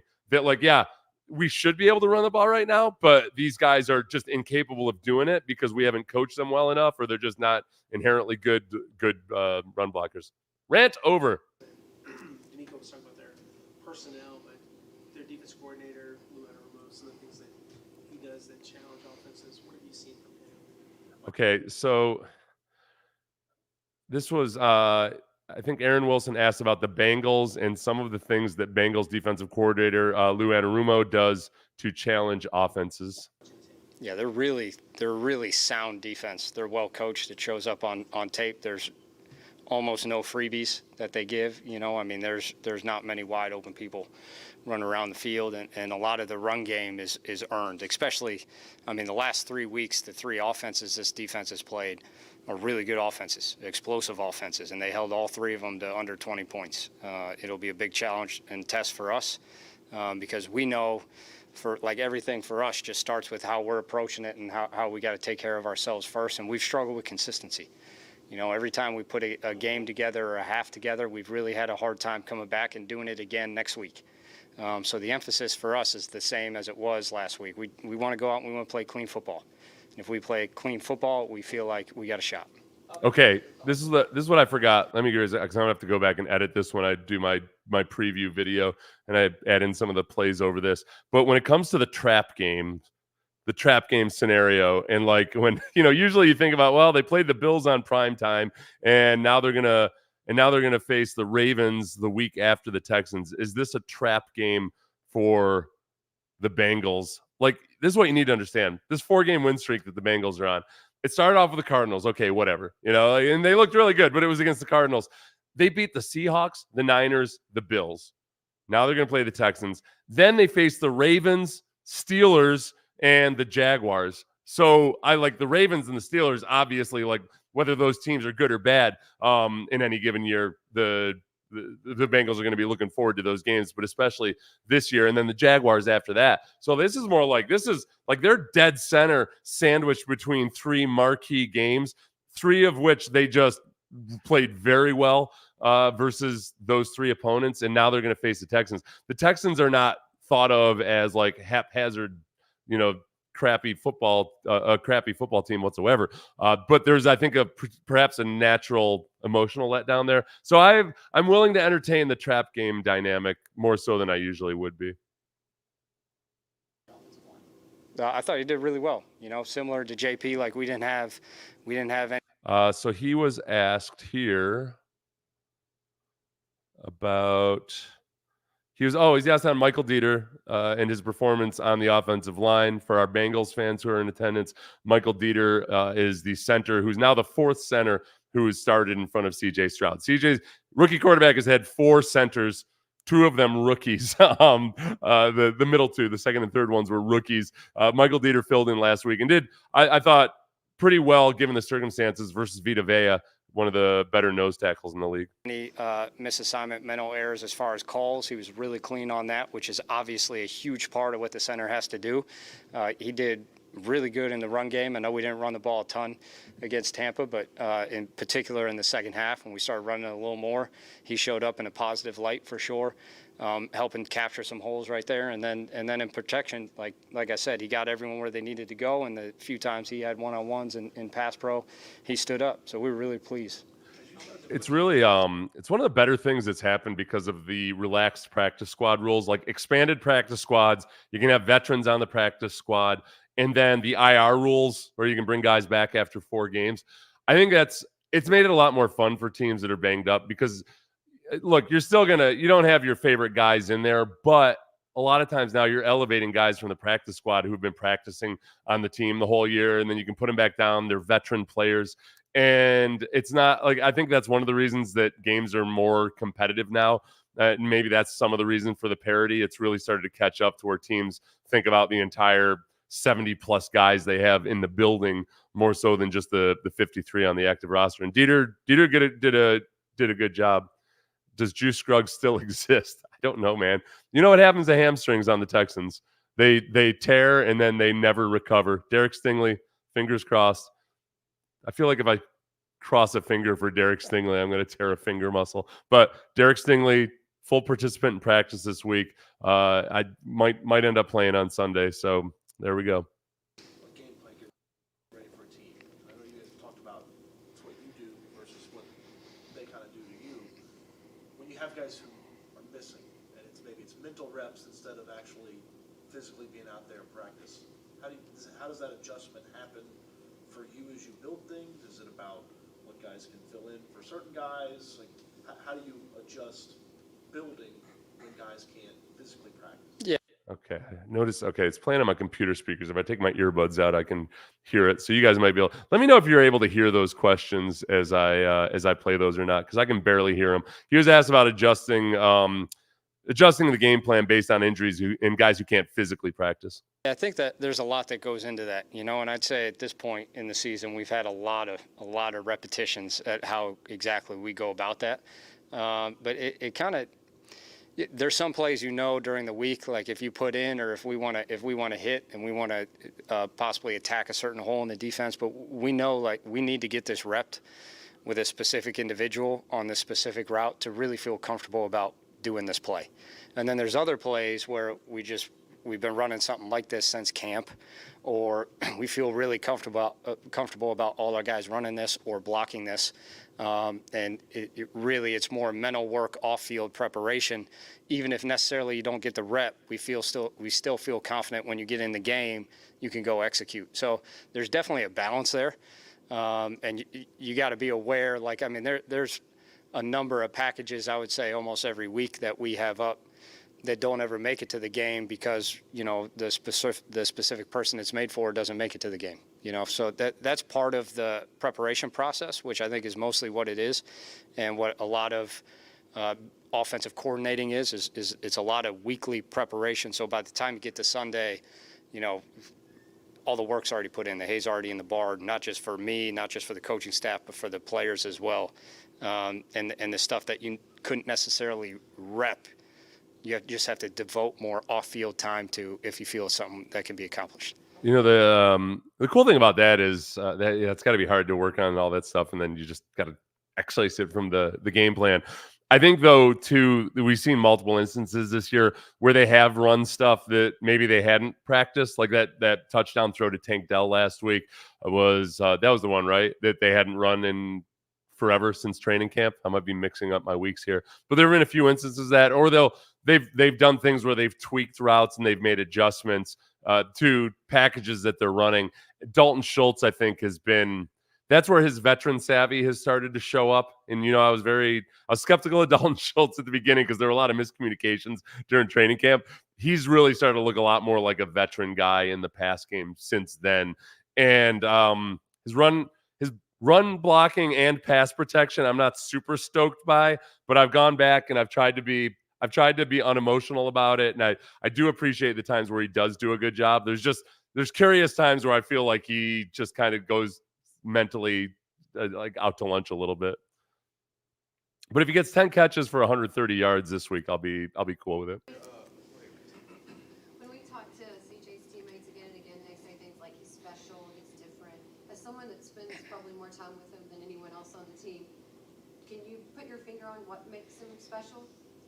Okay, so he's asked, you spend more time with CJ Stroud than anybody else on the team. Can you put your finger on what makes him special? Cares an immense amount, for someone that's. Let me get that so I can.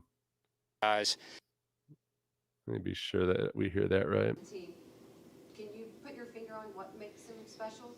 He cares an immense amount, for someone that's new to the organization, new to the franchise, with a different and brand new group of players that, different than college. He spent 4 years with a lot of the guys he was with in Columbus, and here it's brand new faces all around. And you could tell, like, he cares a great deal about winning. He cares a lot about the organization being successful. He cares a lot about his fellow teammates being successful, and how much energy he devotes to that, I think, just shows through the course of conversation. There's not many conversations that I think anyone on the team has had with CJ where you would say he's not present. He's a very present person, and he's very emotionally and mentally invested on a personal level and in what we're trying to do football-wise. I think that shows through in many, many different areas that I've referenced before, all the way up to this point. Okay, this is where I kiss up to Ohio State fans a little bit, and honestly, this is 100%. I believe this 100%. Ryan Day did a great service to the Houston Texans in really conscientiously working on CJ Stroud's leadership skills. CJ has talked about this. I know Ohio State fans probably know this, but that's what's been impressive to me, because as Bobby Slowik is talking about how much CJ cares, that goes, man, a lot of people, it's way more complex than just caring, because there are a lot of quarterbacks who care, and it ends up making them horrible leaders because they care a lot, but they don't know how to communicate it, and they let it get to them emotionally when things don't go well. The most impressive thing CJ has done as a leader, I think, as a young guy, is that there have been plenty of opportunities where he could have gotten super frustrated with either himself or other people on that team.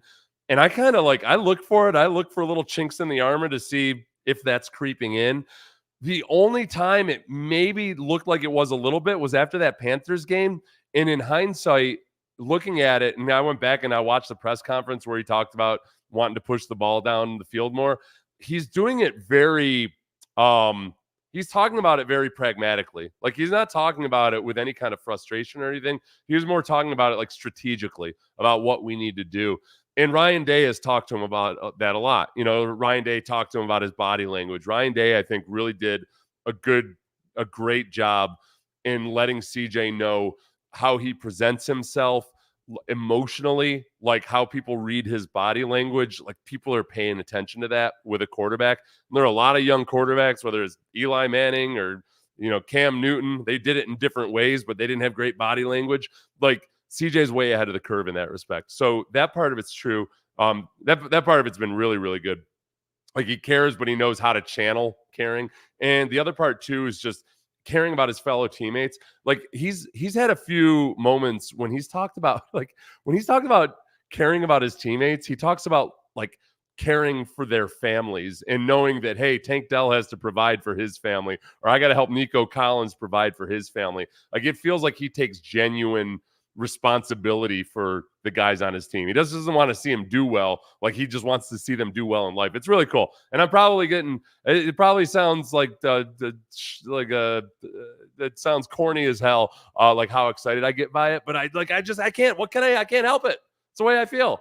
I've seen a lot of young quarterbacks. I've never seen guys handle it quite the same way as CJ. That doesn't mean it's better or worse than other guys. I've just never seen anybody handle it quite the way he has.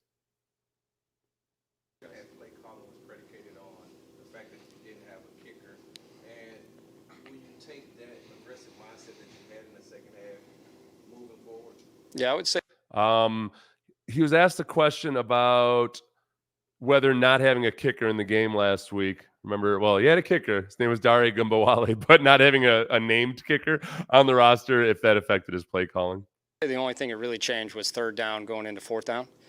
First, second down didn't adjust much. We were confident in what we were doing, and we were going to keep doing it. And the only difference really becomes when you get into high red areas, normal field goal areas, you knew rather than punt, we were going to be aggressive on fourth. And the only thing that changes is third down calls, as far as, knowing maybe I could call a more conservative third down call, and we still have fourth down as an opportunity. It happened once in the red zone where we had a third down call that, we knew we could take a pretty aggressive op in the end zone because we felt confident about a fourth down call as well.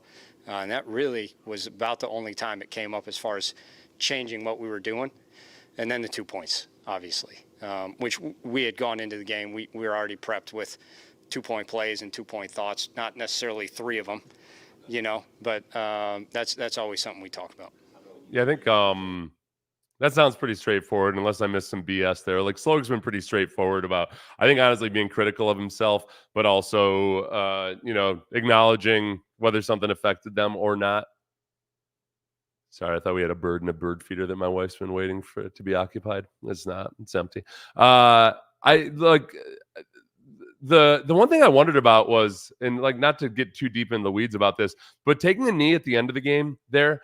Like I wonder in that instance, obviously why you're doing it is because the chance of a blocked extra point there is a lot higher than normal. And in that case, they could return it for a 2-point conversion.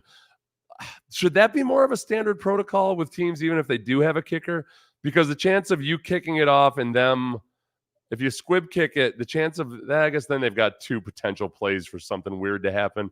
Blocked extra points are rare, but not incredibly rare. Whereas like a last play hook and ladder on a gotta have it situation, that's pretty rare too. I don't know. That's a discussion for a podcast, not this ridiculously long live stream that I'm doing.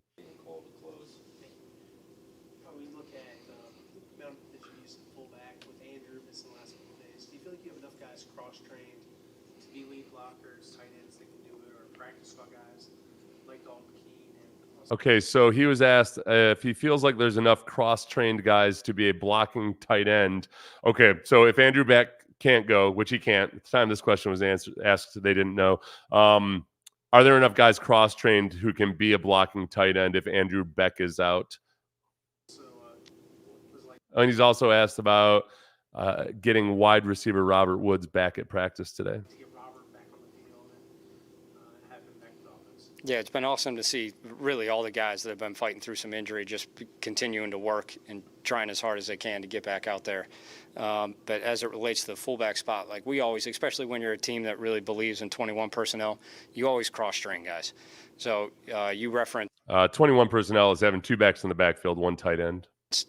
Dalton obviously has some fullback background. Our tight ends have had, like, we make sure they get fullback work even when Beck's up in just in case scenarios, so that you make sure you're good on fits and where you want to be in the run game and what we want to do in the pass game. A lot of times, we make that variable compared to 11 personnel, which kind of becomes its own thing. So 11 personnel is 1 tight end, one running back, and 3 wide receivers. I guess the advantage they have here really is, like, I like Andrew Beck a lot, but he's a work in progress when it comes to being a fullback.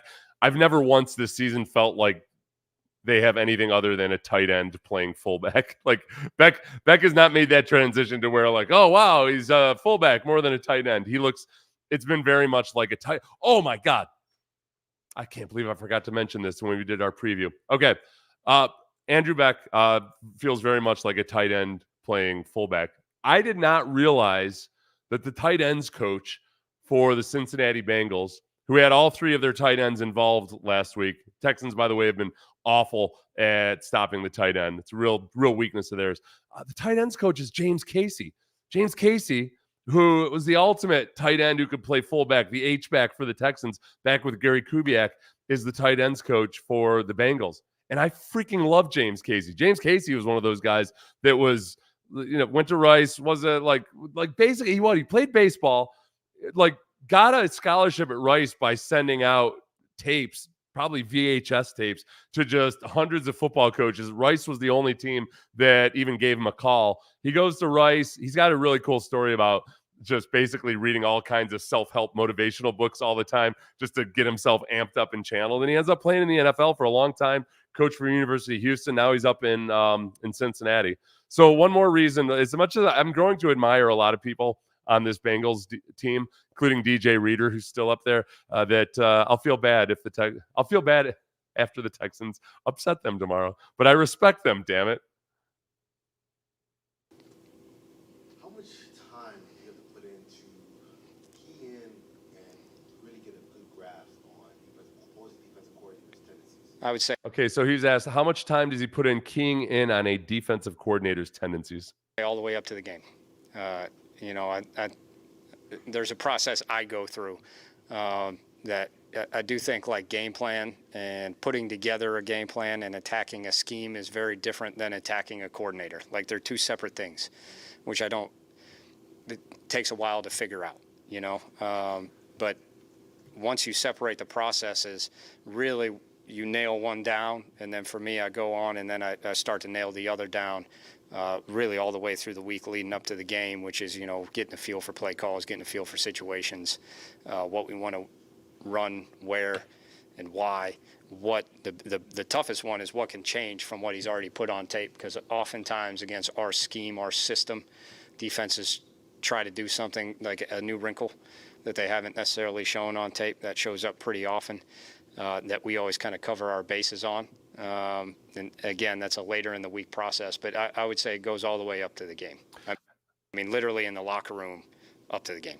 That's a scary thing about being a coordinator in the NFL or college, especially college. I think there's just more unknown, and half the time you can't even keep guys' numbers straight. It's easier to maybe go with it. Where in the NFL, where it's there's just so much time to prepare with and then work with the guys, and so many wrinkles you can add. Especially when you got veteran players, you can add little wrinkles more so than you can in college.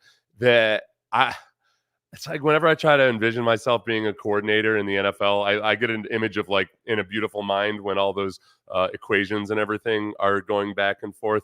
And like if that were me, like how quickly it would turn to nachos and like old episodes of Seinfeld and various other things. I would just it's too much. It's too much. Quick follow-up. How much does the scheme versus the defense coordinator, how much does it overlap? Okay, so he said how much is the scheme, and okay, how much do the scheme and the defensive coordinator overlap is what he asked. You always want to stick within your scheme, right? So, which I think is what you're asking. But as far as how much we change, depending on. I was like, how much does you said the coordinator versus the defense coordinator versus the scheme that they're running? How much is that?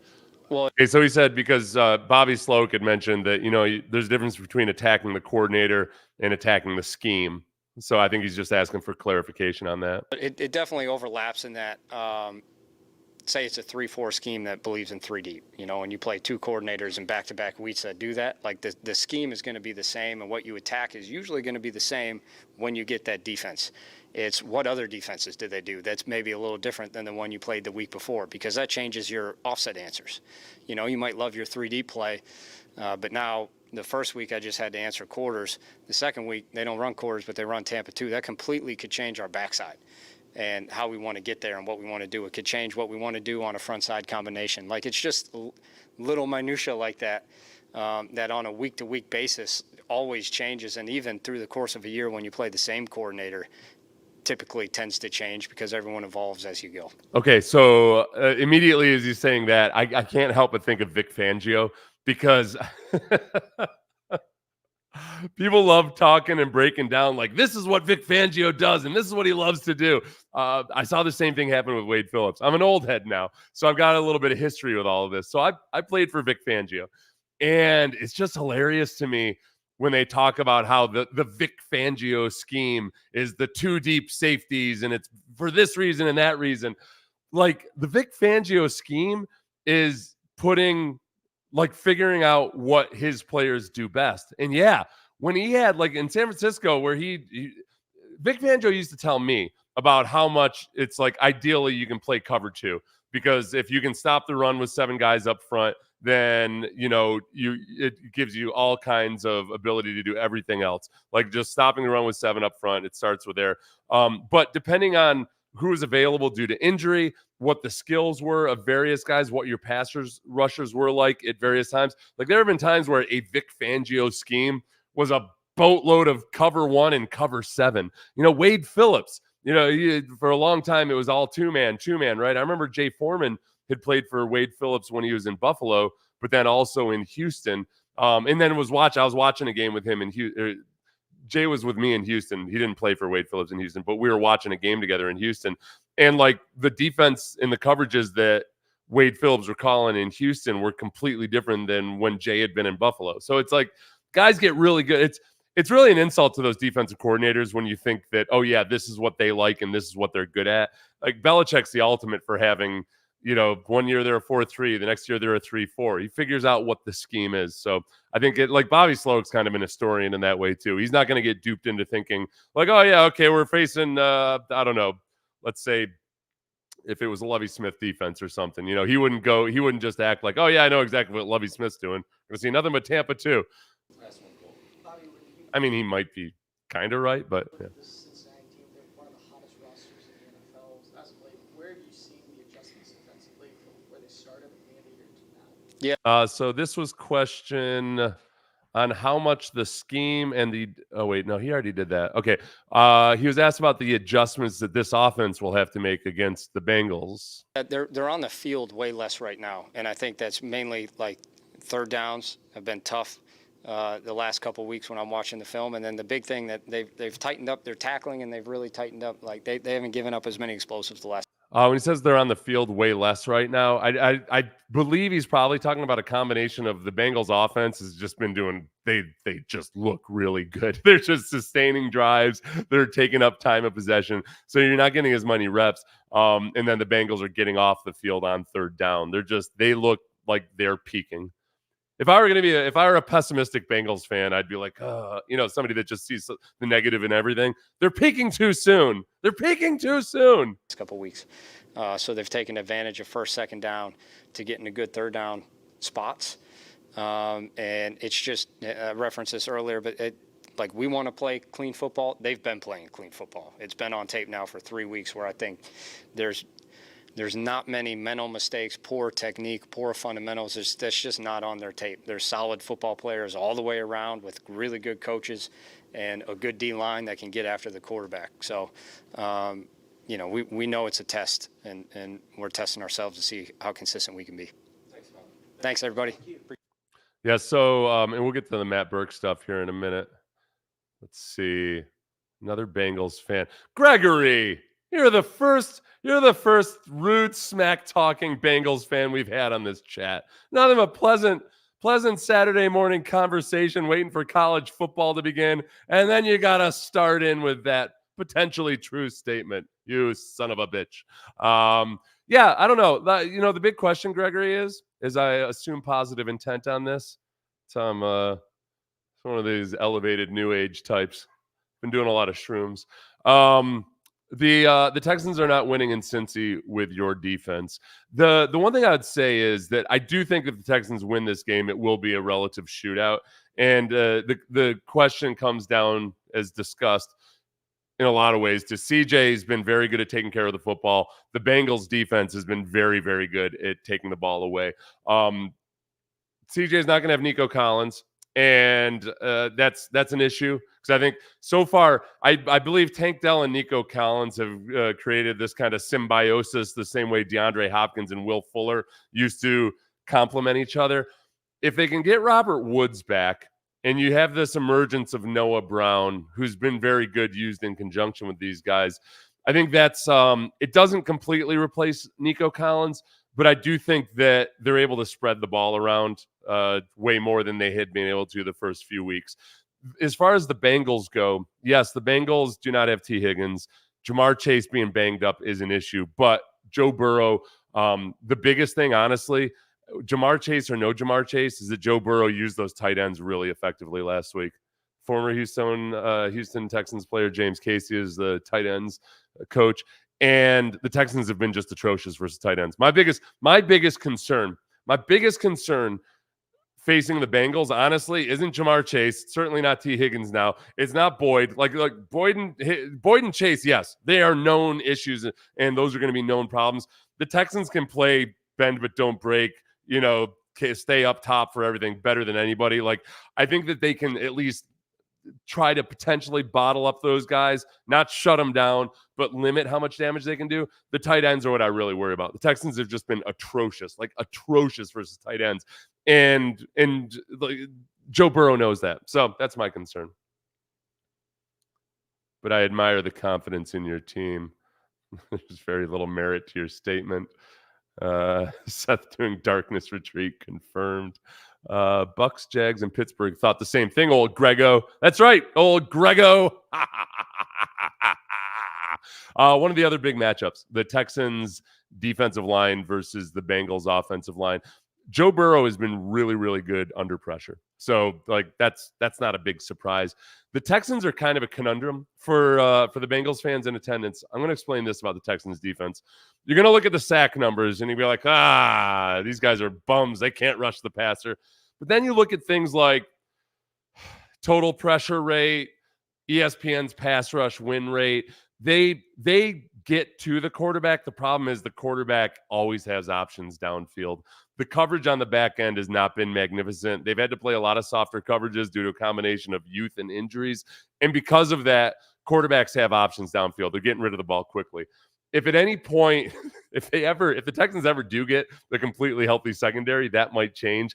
I think one of the things that has slowly gotten better is that the backers have gotten better in coverage. We saw Christian Harris, Christian Harris made more genuinely solid football plays last week than I've seen him make in a while. And it's not like he played a perfect game or anything, but man, he came up, he broke up passes, he made tackles on passes because he was right where he needed to be, to prevent more run after the catch. So that part of it, I think, has improved a little bit. But Jimmy Ward being out is a big deal. Like Jimmy Ward kind of ties everything together. He's like the Big Lebowski's rug. Kind of ties the room together. He gets everybody on the same page, especially like in swapping responsibilities and stuff like that. So that's a big question is really, can John Grenard and potentially Will Anderson, those interior defensive linemen, can they make life uncomfortable enough for Joe Burrow to make Joe Burrow, who's really good with pressure in his face, somehow cough the ball up or somehow, be a little less sharp? That, and then on the other side, just a shootout, hopefully potential shootout with old CJ Stroud there. So let's look at Matt Burke, another guy who's becoming one of my favorite people. Good. Let's see. It's going to be an offensive game. I think it will be. CJ's going back to Ohio. It's damn near Bedlam. I wonder. Yeah, I think I like Burrow had a good quote this week, which was he went to school at Ohio State. He went to Ohio State to go to school. Then he went to LSU to play football. He got his degree at Ohio State. I didn't realize he had already gotten his degree when he was at Ohio State. So he went to LSU, and it was all about football for him. He probably did he get his master's in the easiest thing possible? Or just kind of stretch it out and take 12 credits a semester and not get his master's? I don't know. I've always admired these football players who get their master's or advanced degrees while they're still playing football. I was not that guy. I was on academic probation my last semester. 0.3. I was 0.3 points better than Bluto from Animal House. This is defensive coordinator. The first question was on if he feels prepared for this week, despite the injuries within the secondary. The secondary, you guys have all spot special teams, offense, defense, have all managed injuries. With what your secondary's going through, do you feel like you have enough guys kind of ready with Kadars and Graylands and DeAndres to be able to step in? Yeah. These guys are long questions. These non-radio people. Okay, so Aaron asked on if he feels prepared for this week, despite the injuries within the secondary. Jimmy Ward is injured. Derek Stingley is potentially back. Steven Nelson is injured and questionable for the game. So you got at least one guy out, and you've got both cornerbacks potentially out. Sure. I mean, it's time of year. Derek Stingley wasn't. For Bengals fans, Derek Stingley has not played in quite some time with a lingering hamstring issue, but he's potentially off IR this week. I would say, obviously, we've been hit a little bit by some of the injury bug stuff, but it's that time of year where everyone's dealing with that. And I would say our process of how we go through from training those guys all the way from training camp all the way through is part of that. So, we're preparing to play with the guys that are ready to play for us, and we'll be good to go. So to synopsize, we're still going to play the football game, even though we have some injuries. I was going to get out of here after one, man. Sweet. As you think about a team that might be missing, say, wide receivers. Hypothetically. Okay, so he was asked about the potential difficulty in preparing to face a player who you don't have as much tape on, who may be replacing another player who isn't playing. So I'm guessing this is a question about the banged up T. Higgins and Jamar Chase for the Bengals. Wide receivers. Hypothetically? Sure. How difficult is it to adjust for maybe one of their guys replacing that guy doing a different role in their offense? And obviously, guys that haven't played a lot play more. Yeah. I know your defense is very much about what you do. Yeah, for sure. No, I would say I think we would approach it from the other way, like preparing as everyone's going to play. right? All the weapons, all the skill sets available. How are we going to defend that? It's easier to kind of backtrack off of that than plan for not having that, and then all of a sudden, oh crap, we got to cover some of these guys. So, I think, specifically to this week, like the system doesn't change. Some guys have missed other weeks. Some of the receivers have missed time here and there. They've had a few guys in and out at different points. So, systemically, I don't think that that's going to change too much of moving guys around. Guys are going to play in the spots they tend to play, and then if they need to replace a guy for injury, they'll do that. So, we're preparing as if we're going to see the full arsenal of weapons, and we'll go from there. The thing about those injuries, like obviously T. Higgins hurts and he's out.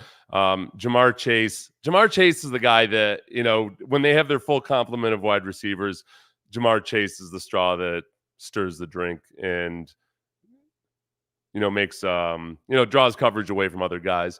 Joe Burrow said as much last week. He talked about one of the throws to T. Higgins, I believe, where coverage had rotated over to Jamar Chase.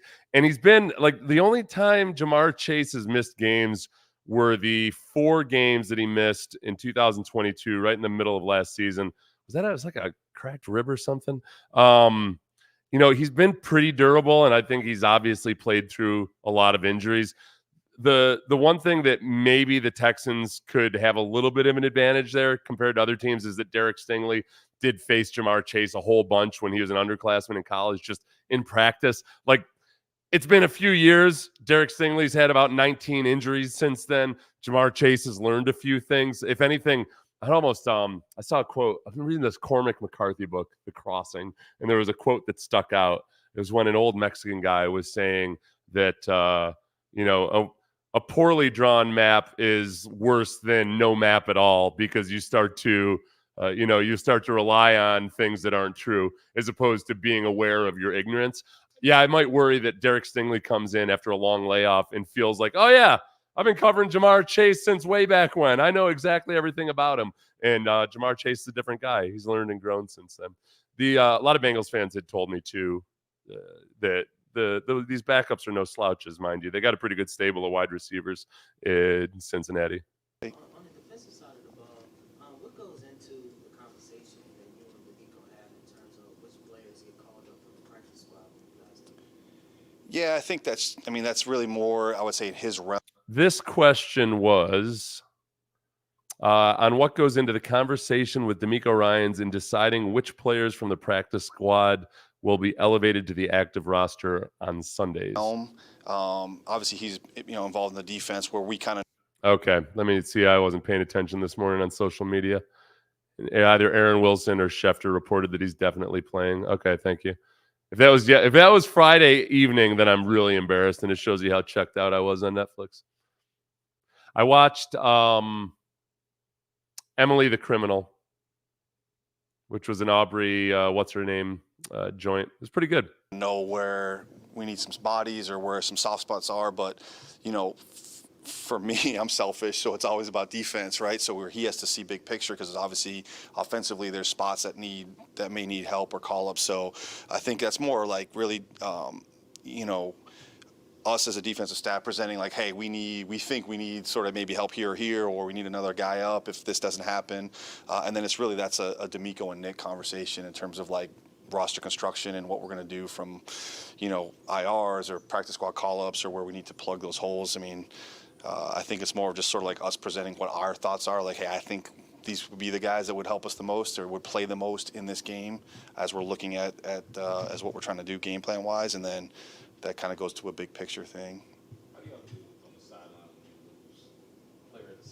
Okay, so Stingley is 100% definitely playing. I'm freaking excited about that. A little bit nervous, but also freaking excited about it. Look, the good thing about everything I just said about Derek Stingley, hopefully not thinking he knows more than he does about the tendencies of Jamar Chase, is that that's not like an original thought that I just had. So D'Amico and Matt Burke are 100% aware of that dynamic. What I'm trying to tell you is Jamar Chase, 3 receptions for 17 yards tomorrow. As Jose says, even if Chase plays, he still ain't going to be worth a bleep. Back pain and injuries don't go away in a week. That that back is one hard hit away to Chase.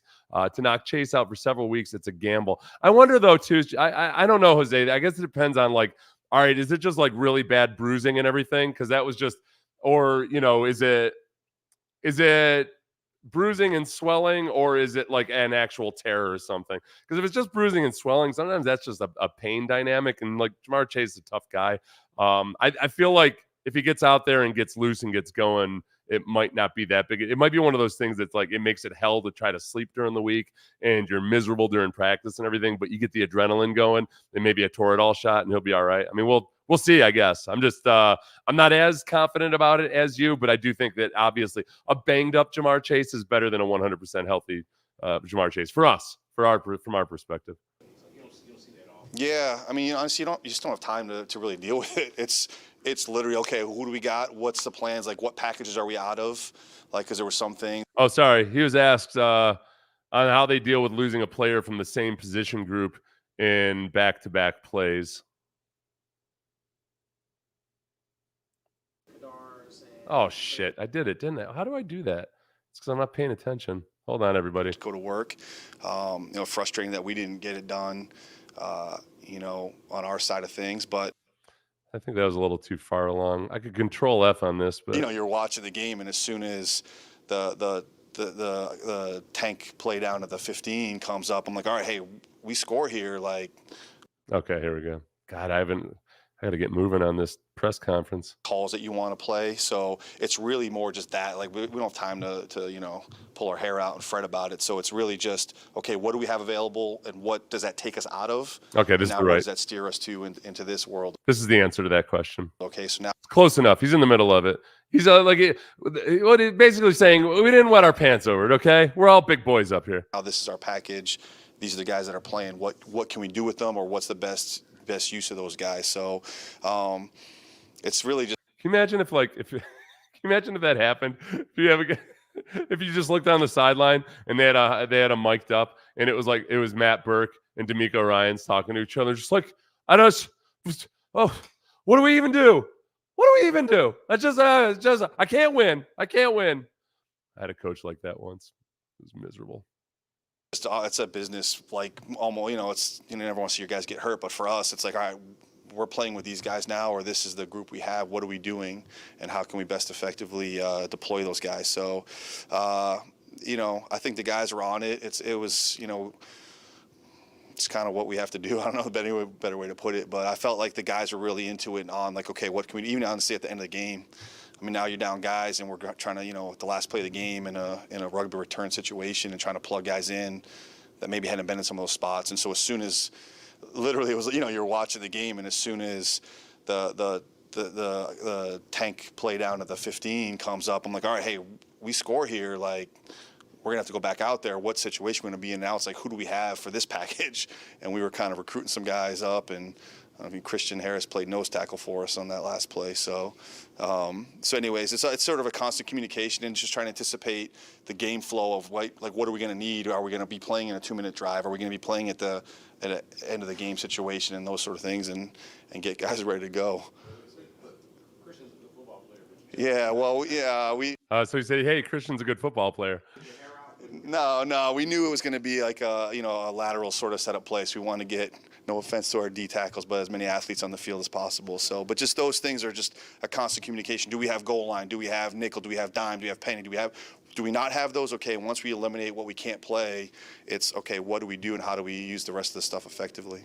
Yeah, as a nose tackle, as a former nose tackle myself, there's no part of me that would be offended by being out of the game on a gotta have it 1st and 80 play on the last play of the game, because there's nothing good that'll come from that, like other than a potential aneurysm from a 320-pound guy having to run around for God knows how long that play took. That was like a 20-second long play.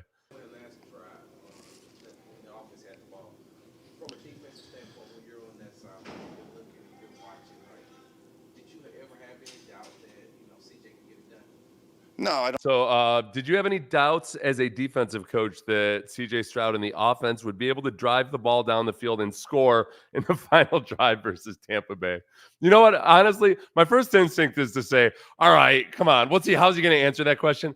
I think Bobby Slowik and Matt Burke, to their credit, have been pretty open and honest and candid, much more candid than most football coaches when it comes to either admitting mistakes or admitting flaws or admitting like emotional weaknesses, anything like that. Which, as one of you pointed out earlier, it's annoying because both Matt Burke and Bobby Slowik are showing many good like head coach candidate qualities. Like, I'd like to have this be a slow roll. Okay, can we get better over the course of 2 or 3 years before you guys get plucked away? The one thing we have going for Matt Burke staying right now is that D'Amico Ryans is calling the plays. I expect that to change at some point, but No, I mean, I would say, the one positive of that drive is that we obviously left some time and obviously the timeouts on board for those guys to go to work. Frustrating that we didn't get it done, on our side of things, but. I think we always try to preach that, man. Like, whatever the situation is, like, give our offense a chance. If it's a 4-minute mode and those guys trying to run the clock out, like, get a stop and get the ball back. Like, you never know. Like, I've been in this league a long time. I've been involved with some crazy games, so you just learn that you always have a chance. And obviously the way CJ was playing throughout the course of the day kind of gave you hope. And as soon as sort of those first completions and got the things moving a little bit, like, you sort of start feeling the sidelines start to rise up. So try to tamp down the frustrations of us not kind of finishing it out on our own, and then realizing, okay, there's still some action here. So it was fun. I thought one thing that I've been impressed with this young football team, and I know a lot of people noticed this at the end of CJ's touchdown drive, or I should say the offense's touchdown drive at the end of last week's game, was just how workmanlike they were about it afterwards. And I think there were a few things at play there. For one, there were 3 flags on the field, all in different places. So I think everybody on the field was kind of waiting to be sure that the touchdown was going to stand. But we've seen this at times where, these guys will get really active and emotional on the sideline, like D'Amico does, especially after big defensive plays. But then it's right back to work. And like, they don't spend a whole lot of time thinking about the old stuff other than to make corrections. So that's been cool to see. Like, it's not like it doesn't prove that you're going to win a Super Bowl or anything. It's just that they feel so much more like a professional operation than the last 2 years. I guess that's what I'm just realizing right now as I describe it. So many things about this year feel like a professional operation. Whereas in the last 2 years, there were so many things that were haphazard and weird and just at times just idiotic. And I'm not even talking about Lovie Smith or David Culley. I'm talking about the whole shebang, from front office on down. There were just so many things that didn't make any sense. This year, it's like even the issues we're having, the stuff we're complaining about, it isn't, oh my gosh, I've never seen a team do something this stupid. It's more like, okay, this is annoying, or I prefer that, or whatever. It's normal people's problem. It's like whenever you go to a friend's house and you ever go to a friend's house to stay over when you're a kid and you're like, there's not nearly that much yelling around here. This was kind of I see this. Oh, they had a disagreement and and then they just settled it. And look they're still talking to each other. My God. Good quarterback play, that maybe 1 or 2 things. But is there something that Burrow does really well compared to maybe some of his? Man, shoot, there's a lot. Sorry. I keep forgetting I got a narrate. precise. You guys are too entertaining in the comments now that the smack talk has begun. So, what does Joe Burrow do well? Like, really in command of just getting the ball to where it needs to go. Like, he just gets the ball out really quick. He obviously he's probably in modern times like one of the better sort of, if you will, like, I was like comp people, and then you guys call me out on the stuff. Like, just control, like the Peyton Manning, Phillip Rivers, like at the line of scrimmage, like getting him in the right place, checking, triple cadence, double cadence, holding you, seeing what you have, motioning. Like, he's like probably one of the best, I think, at pre-snap stuff. It's part of their system of like being on the ball and trying to get you to tell, like trying to show coverage tilts or trying to show pressures. I think he's probably one of the best at that. Like, historically, those guys that do that and try to get you to show your cards a little bit. And then as an extension of that, like being able to get the ball into the right hands and get to the right play off of that information. So just as a processor and as like deciphering what you're doing on defense, I think he's one of the best in the league right now. And then the precision and accuracy throws, I mean, it's okay. You can make them all. That's a great answer, Matt Burke. I'm proud of you. Except now I'm pissed because that's a good head coach interview answer. Honestly, it's not like people haven't talked about this before, but there are different players do this to varying degrees. It's just kind of probe pre-snap. Peyton was really good at it. And I don't know if that's where he was going to go with it. When it comes to the hard count or the dummy count, and just it's so frustrating when you're on defense and you're playing against Peyton Manning and he does a dummy hard count like with 15 seconds left on the play clock, and the safety who's coming on the safety blitz gets all excited and comes up to the line, and then Peyton checks into the play that's going to destroy that. And you know it. You're sitting there in your stance. One thing about Peyton Manning was like he would take it down to the last 1 second of the play clock or down to 0 very, very regularly because guys would start getting antsy, and those would be his tells. So it was always a matter of like holding your water. Vic Fangio did a great job of coaching that. He just didn't have the horses when he was with the Texans to do anything about it. Joe Burrow's really good at that side of things, and just like picking up, this is the stuff that I'm excited about CJ over the course of hopefully like 10 years plus. You start to get this Rolodex in your brain of all the different tells that guys have. And as much as we love to talk about the intricacies and complexities of various play calls and everything, a lot of it is just flat out like, all right, Brady knows going into this game that this one dude is a sucker. And he'll never say it in an interview, like some of these idiots when they give away tells to other teams. But like they know that they can tell whether that guy's dropping into a deep third. They can tell whether he's blitzing. And you might have like 3 or 4 of those guys in different situations on the team, and they know what's coming. And like that's where hopefully CJ with multiple reps and entire off seasons, like he strikes me as the kind of guy that's going to be good with that. Joe Burrow's really good with that. Sure. Are you trying to play chess with him, or are you just trying to let's execute what we do? Well, okay, so he asked on if they're trying to play chess with Joe Burrow or just focus on executing what the Texans themselves do. it's both. I mean, it's both for sure. Like if you just again, our philosophy is always like we want to be good at what we do. Now, if you just stand in one thing and do the one thing all the time, like he's gonna figure it out obviously pretty quick. So there's always a game you're playing of what are you showing him or their offense, and then how does that fit into our structure of what we want to do, and not, you never want to put yourself out of position just to hold a disguise. So at the end of the day, you got to execute your call, your coverage, or your pressure, whatever it is. So you never want to put yourself at a disadvantage off of just because you want to disguise something. But you also can't just stand there like Iron Deer and kind of give them all the tells. So it's the game you play, and that's the kind of back and forth you'll have. Different spot, but Henry Toto with him. Yeah, I mean, like balance. It's always about balance. I thought Bobby Slowik gave a good answer on that too. Pressure protocol. I feel like you have enough flexibility between the Will and Sam, the guys being able to play either spot to go ahead. Yeah. So he asked on if does Matt Burke feel optimistic about the injuries in the linebacker room and being able to move guys around accordingly. Henry Toto is the big one, showed up with a concussion on the injury report this week. I'm not overly distraught about that. I like Denzel Perryman. The one thing I like about him is that he tackles, whereas a lot of these linebackers kind of just jump at guys and let them go. So the Texans have amongst the most missed tackles in the league. Like Perryman, better at it than Toa at this point. Yeah, I mean, I feel like that's been the theme all year of just in terms of that group, the linebacker room, mixing and matching different groups, different spots. I mean, they've all kind of cross-trained in a lot of positions. So, again, I would think that part of our training of that lends itself to a situation when there's guys that are out that we can move around and feel good about those guys playing those spots. Yeah, I think the linebackers in coverage is like it's very much a work in progress. You include in that how they work with the safeties. There's just been a lot of soft spots, and it's not anything obviously cornerback play. Opposite of Nelson, it would be better if Derek Stingley were healthy and available, which he looks like he will be. I don't know exactly. Like, do they expect him to play 50 or 60 snaps? I don't know.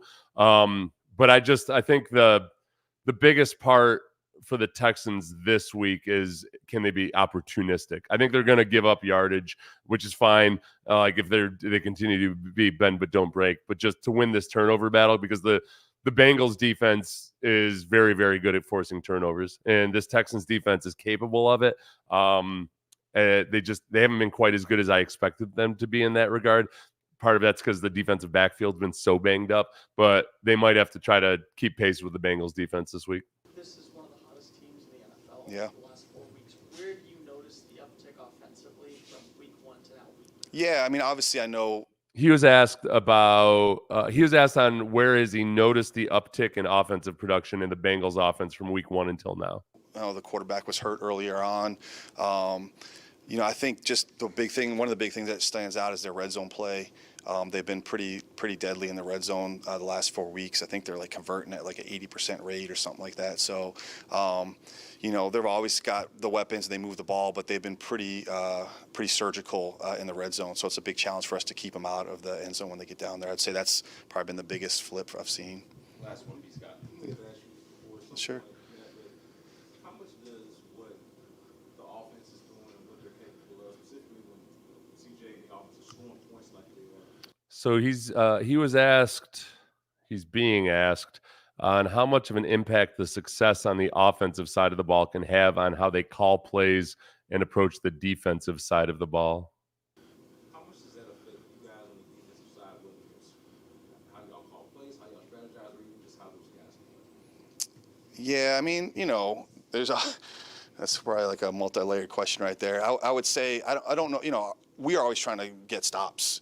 So it's not like, oh, hey, they're scoring, we can like ease up and not try to play some defense here. So I would. There is, like, honestly, the first thought, I wonder if, when he said it's a multi-layered question there, the dream as a defensive, and he was a defensive line coach, the dream is that you've got an offense on the other side that is just, scoring points in droves, because then the other side is playing catch up, and then you're just in hunt mode. You're in pass rush mode. That's when guys start fighting each other to get on the field, because you've got so many easy sacks out there just for the taking, and the quarterback's going to hold the ball because they need to get yardage in chunks. That's a lot of fun. The Texans haven't quite been there. We've had all these damn hotly contested games, other than the Steelers and the Jaguars. Yeah.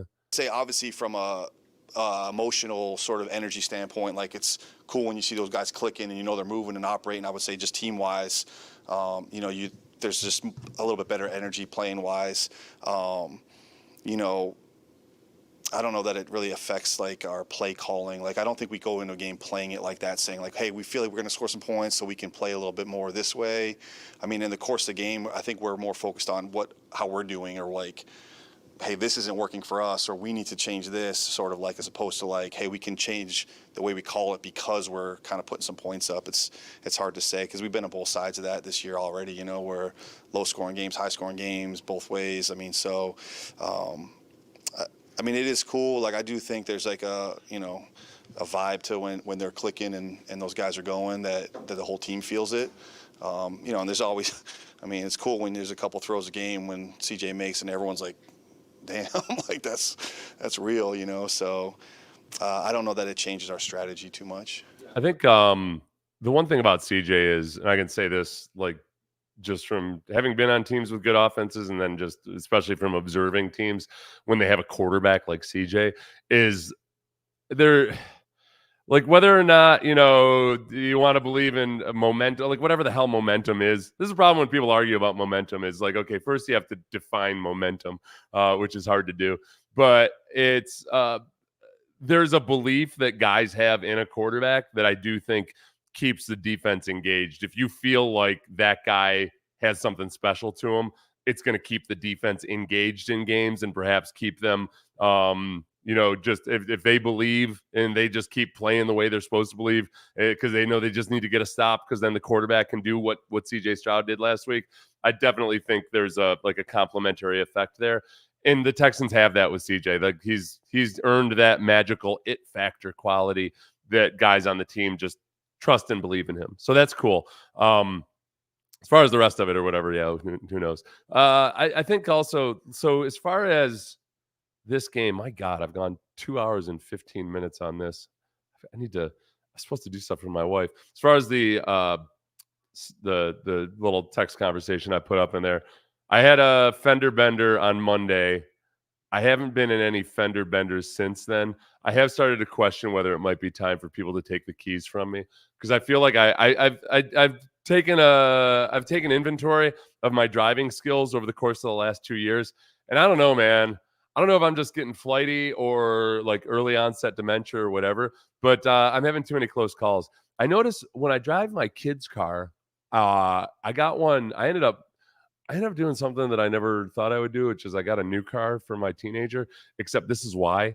My teenager shares many of the same absent-minded qualities that I do, and I was just absolutely terrified about safety. So I got one with a lot of the anti-collision stuff and everything. And when I drive that car, I feel like I've got like 20 of the most benevolent backseat drivers with me at any given time. Like I like when I drive cars that aren't, and I wasn't in the fender bender in that car.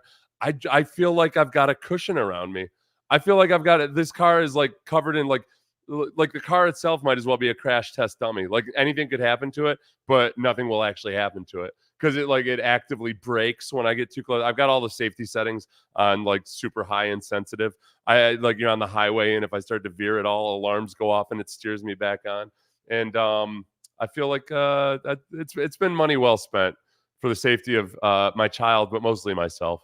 So that's the one I drive when I go to that's the one I go to when I take long trips.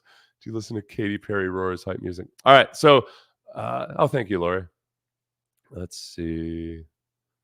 I like your coach and quarterback. Your future looks bright, but it's not arrived yet. That's Gregory, the smack tucker. Tell you what, though, best decision to buy Texans PSLs this year. Yeah, smart, AJ. Very smart. It's the shrooms. Good chance.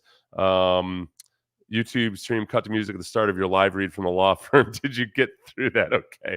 Okay. So one of the we were laughing about this yesterday.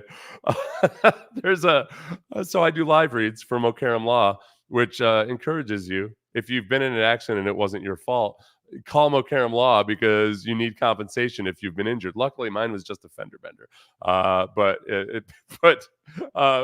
When that ad comes on now, like directly after me talking about the car accident in which I was completely and totally at fault, that was the first thing that happened when I texted Sean. Sean texted back the number to O'Karam Law and asked if I had given it to the other driver yet. I did not. If he's not a listener, which he's not, then then he doesn't get to talk to O'Karam Law. Also, okay, let me tell the story real quick for those of you who haven't heard it. We get in this accident. It's on a U-turn on the feeder road, and it's my fault. Like I was looking, when you're about to merge on the feeder road, I was on I-45 South up in Humble, and I just assumed that the person in front of me would have gone because it was clear. So I just started accelerating, looked, and like, oh no! And I braked, but I just hit him. But he didn't speak English, and there's a little bit of a language barrier. And I started just like I had a I was too nice, man. I just like basically like all we needed to do was exchange insurance information, but he seemed kind of unsure of himself and everything. So I ended up like feeling like, okay, I don't want to talk this guy or pressure him into, like feeling bad about the situation. Like I don't want to be the jerk that's like takes control and bullies him into something. So we waited forever for the cops to come because the cops knew that it wasn't a big deal. And we sat and waited. And finally, like his passenger, he's a Lyft driver, and his passenger looked like he might be having some issues. But again, we had passenger was speaking a different language. So I called an ambulance because I'm like, I couldn't tell this guy was about to go into a seizure or something. So the paramedics get there. And as I'm trying to I'm trying to tell this Lyft driver that it's no big deal. I'm using Google Translate and everything, and that it's okay. My insurance was going to be covering it. But I could tell he was very suspicious. Like he just didn't. I felt like he thought he was going to get screwed over somehow. So the paramedics get there, and they recognize me and they know who I am. So we start gabbing away. And the guy, like the driver who's already kind of suspicious and I think worried that he's going to get screwed over, sees me just laughing it up with the firefighters. And then the cop gets there and I start having a good old time talking to the cop. And by that point, like this guy is 100% convinced that there's no way in hell he was ever going to just to come out of this without so basically I gave him O'Karam Law's number at the end of it. And we'll follow my testimony from O'Karam Law might be, hey, this company that I do business with really put me through the ringer on this one. And I'm doing these ads for free now. I hope that I don't get monetized for that. I'm telling a story about O'Karam. Let's see. Russ. Let's see. Frank Z says the Texans are a fringe playoff team. It's very possible this year. Yeah, very possible. Let me bring this up. Let me, my friends, bring up the NFL playoff picture. Playoff picture. You know what I'm learning to finally enjoy doing is just actually taking my time a little bit more on the live stream, because those of you who tend to be here are like super patient, and you don't need everything to flow immediately compared to there we go. Let's see. Let's present this screen. There we go. Okay. Playoff picture on your left. No thanks, NFL. I don't need your alert. So that's my fuchsia pointer. I use that because there's too many teams with black uniforms or yellow flags on the field. So you have the Bengals, as well as they are playing, are 5-3, and they're, my God, the AFC North, 4th in the AFC North. How freaking crazy is that? My God. So the Bengals, who just destroyed the Bills, are 7th. Bills are 8th. Texans, amongst the 4-4 teams through a litany and slew of different tiebreakers, are currently 9th in the 7-game playoff field. So if they were to go 5-4 this week, end up, I don't know exactly what the tiebreaker is right now, except obviously if the Texans end up division winners, that would be one thing. It's going to be tough to catch the Jaguars if the Texans lose any of these next couple. But yeah, like it's very, very possible. As we're noticing in all these leagues, the expanded playoffs are like, I don't know. I think it's kind of bogus. I don't like that it's getting easier and easier to make the playoffs. But if I'm the beneficiary of it this year, then so be it. Baseball is just a disaster. Baseball's look, the problem in baseball is that baseball is the most random sport of all. Like, it's the most it's closest to a coin flip between the best team in the league and the worst team in the league on any given day. So like when you're all of a sudden playing a 3-game playoff series, there's just too much randomness injected into the mix. And we know, for some of you Cincinnati folks, you might not realize, like we do here in Houston, how hard it is to win a World Series. Like nothing will teach you more about how hard it is to win a World Series than when you go to the ALCS every single year and realize that even years like, oh, wow, okay, the 2 years that we won the World Series, actually there was a better year than that in 2019. Then yeah, it's just a crapshoot, man. So who are the biggest threats here? I mean, look at the Jets. The Jets are right there. The Texans only have the Texans are where they are with a tiebreaker over the Jets right now. The Colts are oh boy, man, it is tight. Everybody is anywhere from 3-5 to 5-3 right now, it seems, other than obviously those 4 teams at the top. So yeah, I'm with you, Z. I think they're closer than you might think, because they still have, after this game is over, the rest of the season is it's not like they're facing a murderer's row. The Jaguars are a different team than they were earlier, obviously, but I think I think they're closer. Don't you wish you drafted Sauce Gardner? Bubba Homeschool says yes. That's I mean, it's like, yeah, that's not like, what? Yeah, you don't have to call your pink pointer fuchsia. I do, AJ. I was using it. What game was it? I was doing a reaction to. Oh, it must have been. It was the Steelers game.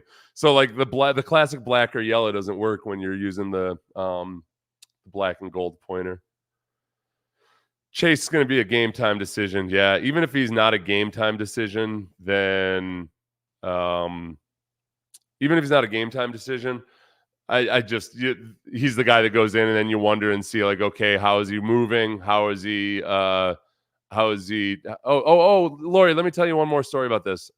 As far as my accident, yeah, thanks. And be alert if I'm driving up there. I was up there on an errand, but so we're pulled over on the feeder road, and again, like the Lyft driver didn't speak the language, was kind of nervous. The cop gets there, and she's like, "Okay, I'm gonna have you pull up to this establishment on the right." I think I told a bunch of you this story there already, but whatever. Pull up to this establishment on the right.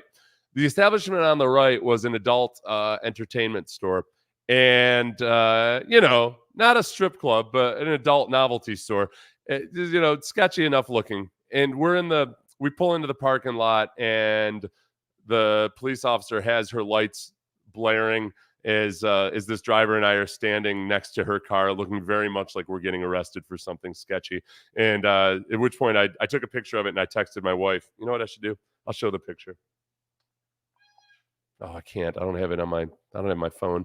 I sent the picture to my wife. It's like, hey, if any of your little friends tell you that they saw your husband getting arrested outside of an adult entertainment store, that was not it. And there was one car. It was a nice purple Cadillac with really aggressive swangers on it that made it look that much sketchier. I wanted to try to get a picture with all of them, but I felt bad for the adult entertainment store because nobody was pulling in there while the cop was there. We like ruined their business for like 45 minutes. All right, I'm going to call it a day. I'm going to go back. I'm going to edit the preview part and add some film to it. So even if you saw the first part 2 hours ago, there should be a better version of it, like a 15-minute preview version up in a little bit. And thank you, everybody. God, especially those of you who have been here for 2 hours. Thank you, and apologize to your families for me dominating your time. Good luck to the Bengals fans who are here. Good luck to the Texans fans who are here. Good luck to me. I have my long day of a pregame show on Sports Radio 610 starting at 9 a.m. Central, followed by my KHOU appearance in the evening. And I highly encourage everybody to also listen to Sean and Clint on the postgame show. They are really good. Clint's awesome on the postgame show because quarterback, breaking down all that part of it. And that's one time a week where like Sean really lets a whole bunch of callers in. Let's see. Lori says, Seth is exactly why we live gigs are way cooler. It's me. Now we know why Seth's eyes weren't down. No.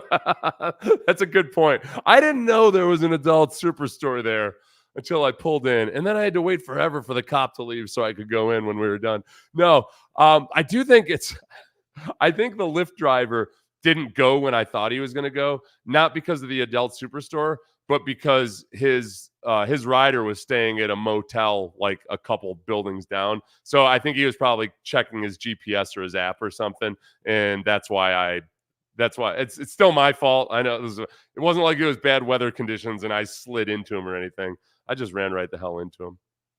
And there may be, I don't know how much I should disclose about this.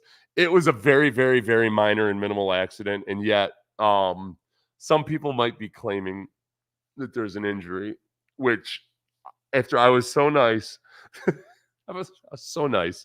I was so accommodating. I was just, by all means, no, it was my fault. Everything it's not, look, it's my insurance company. It's in their court. But yeah, it's a little bit, I'm a little bit disillusioned.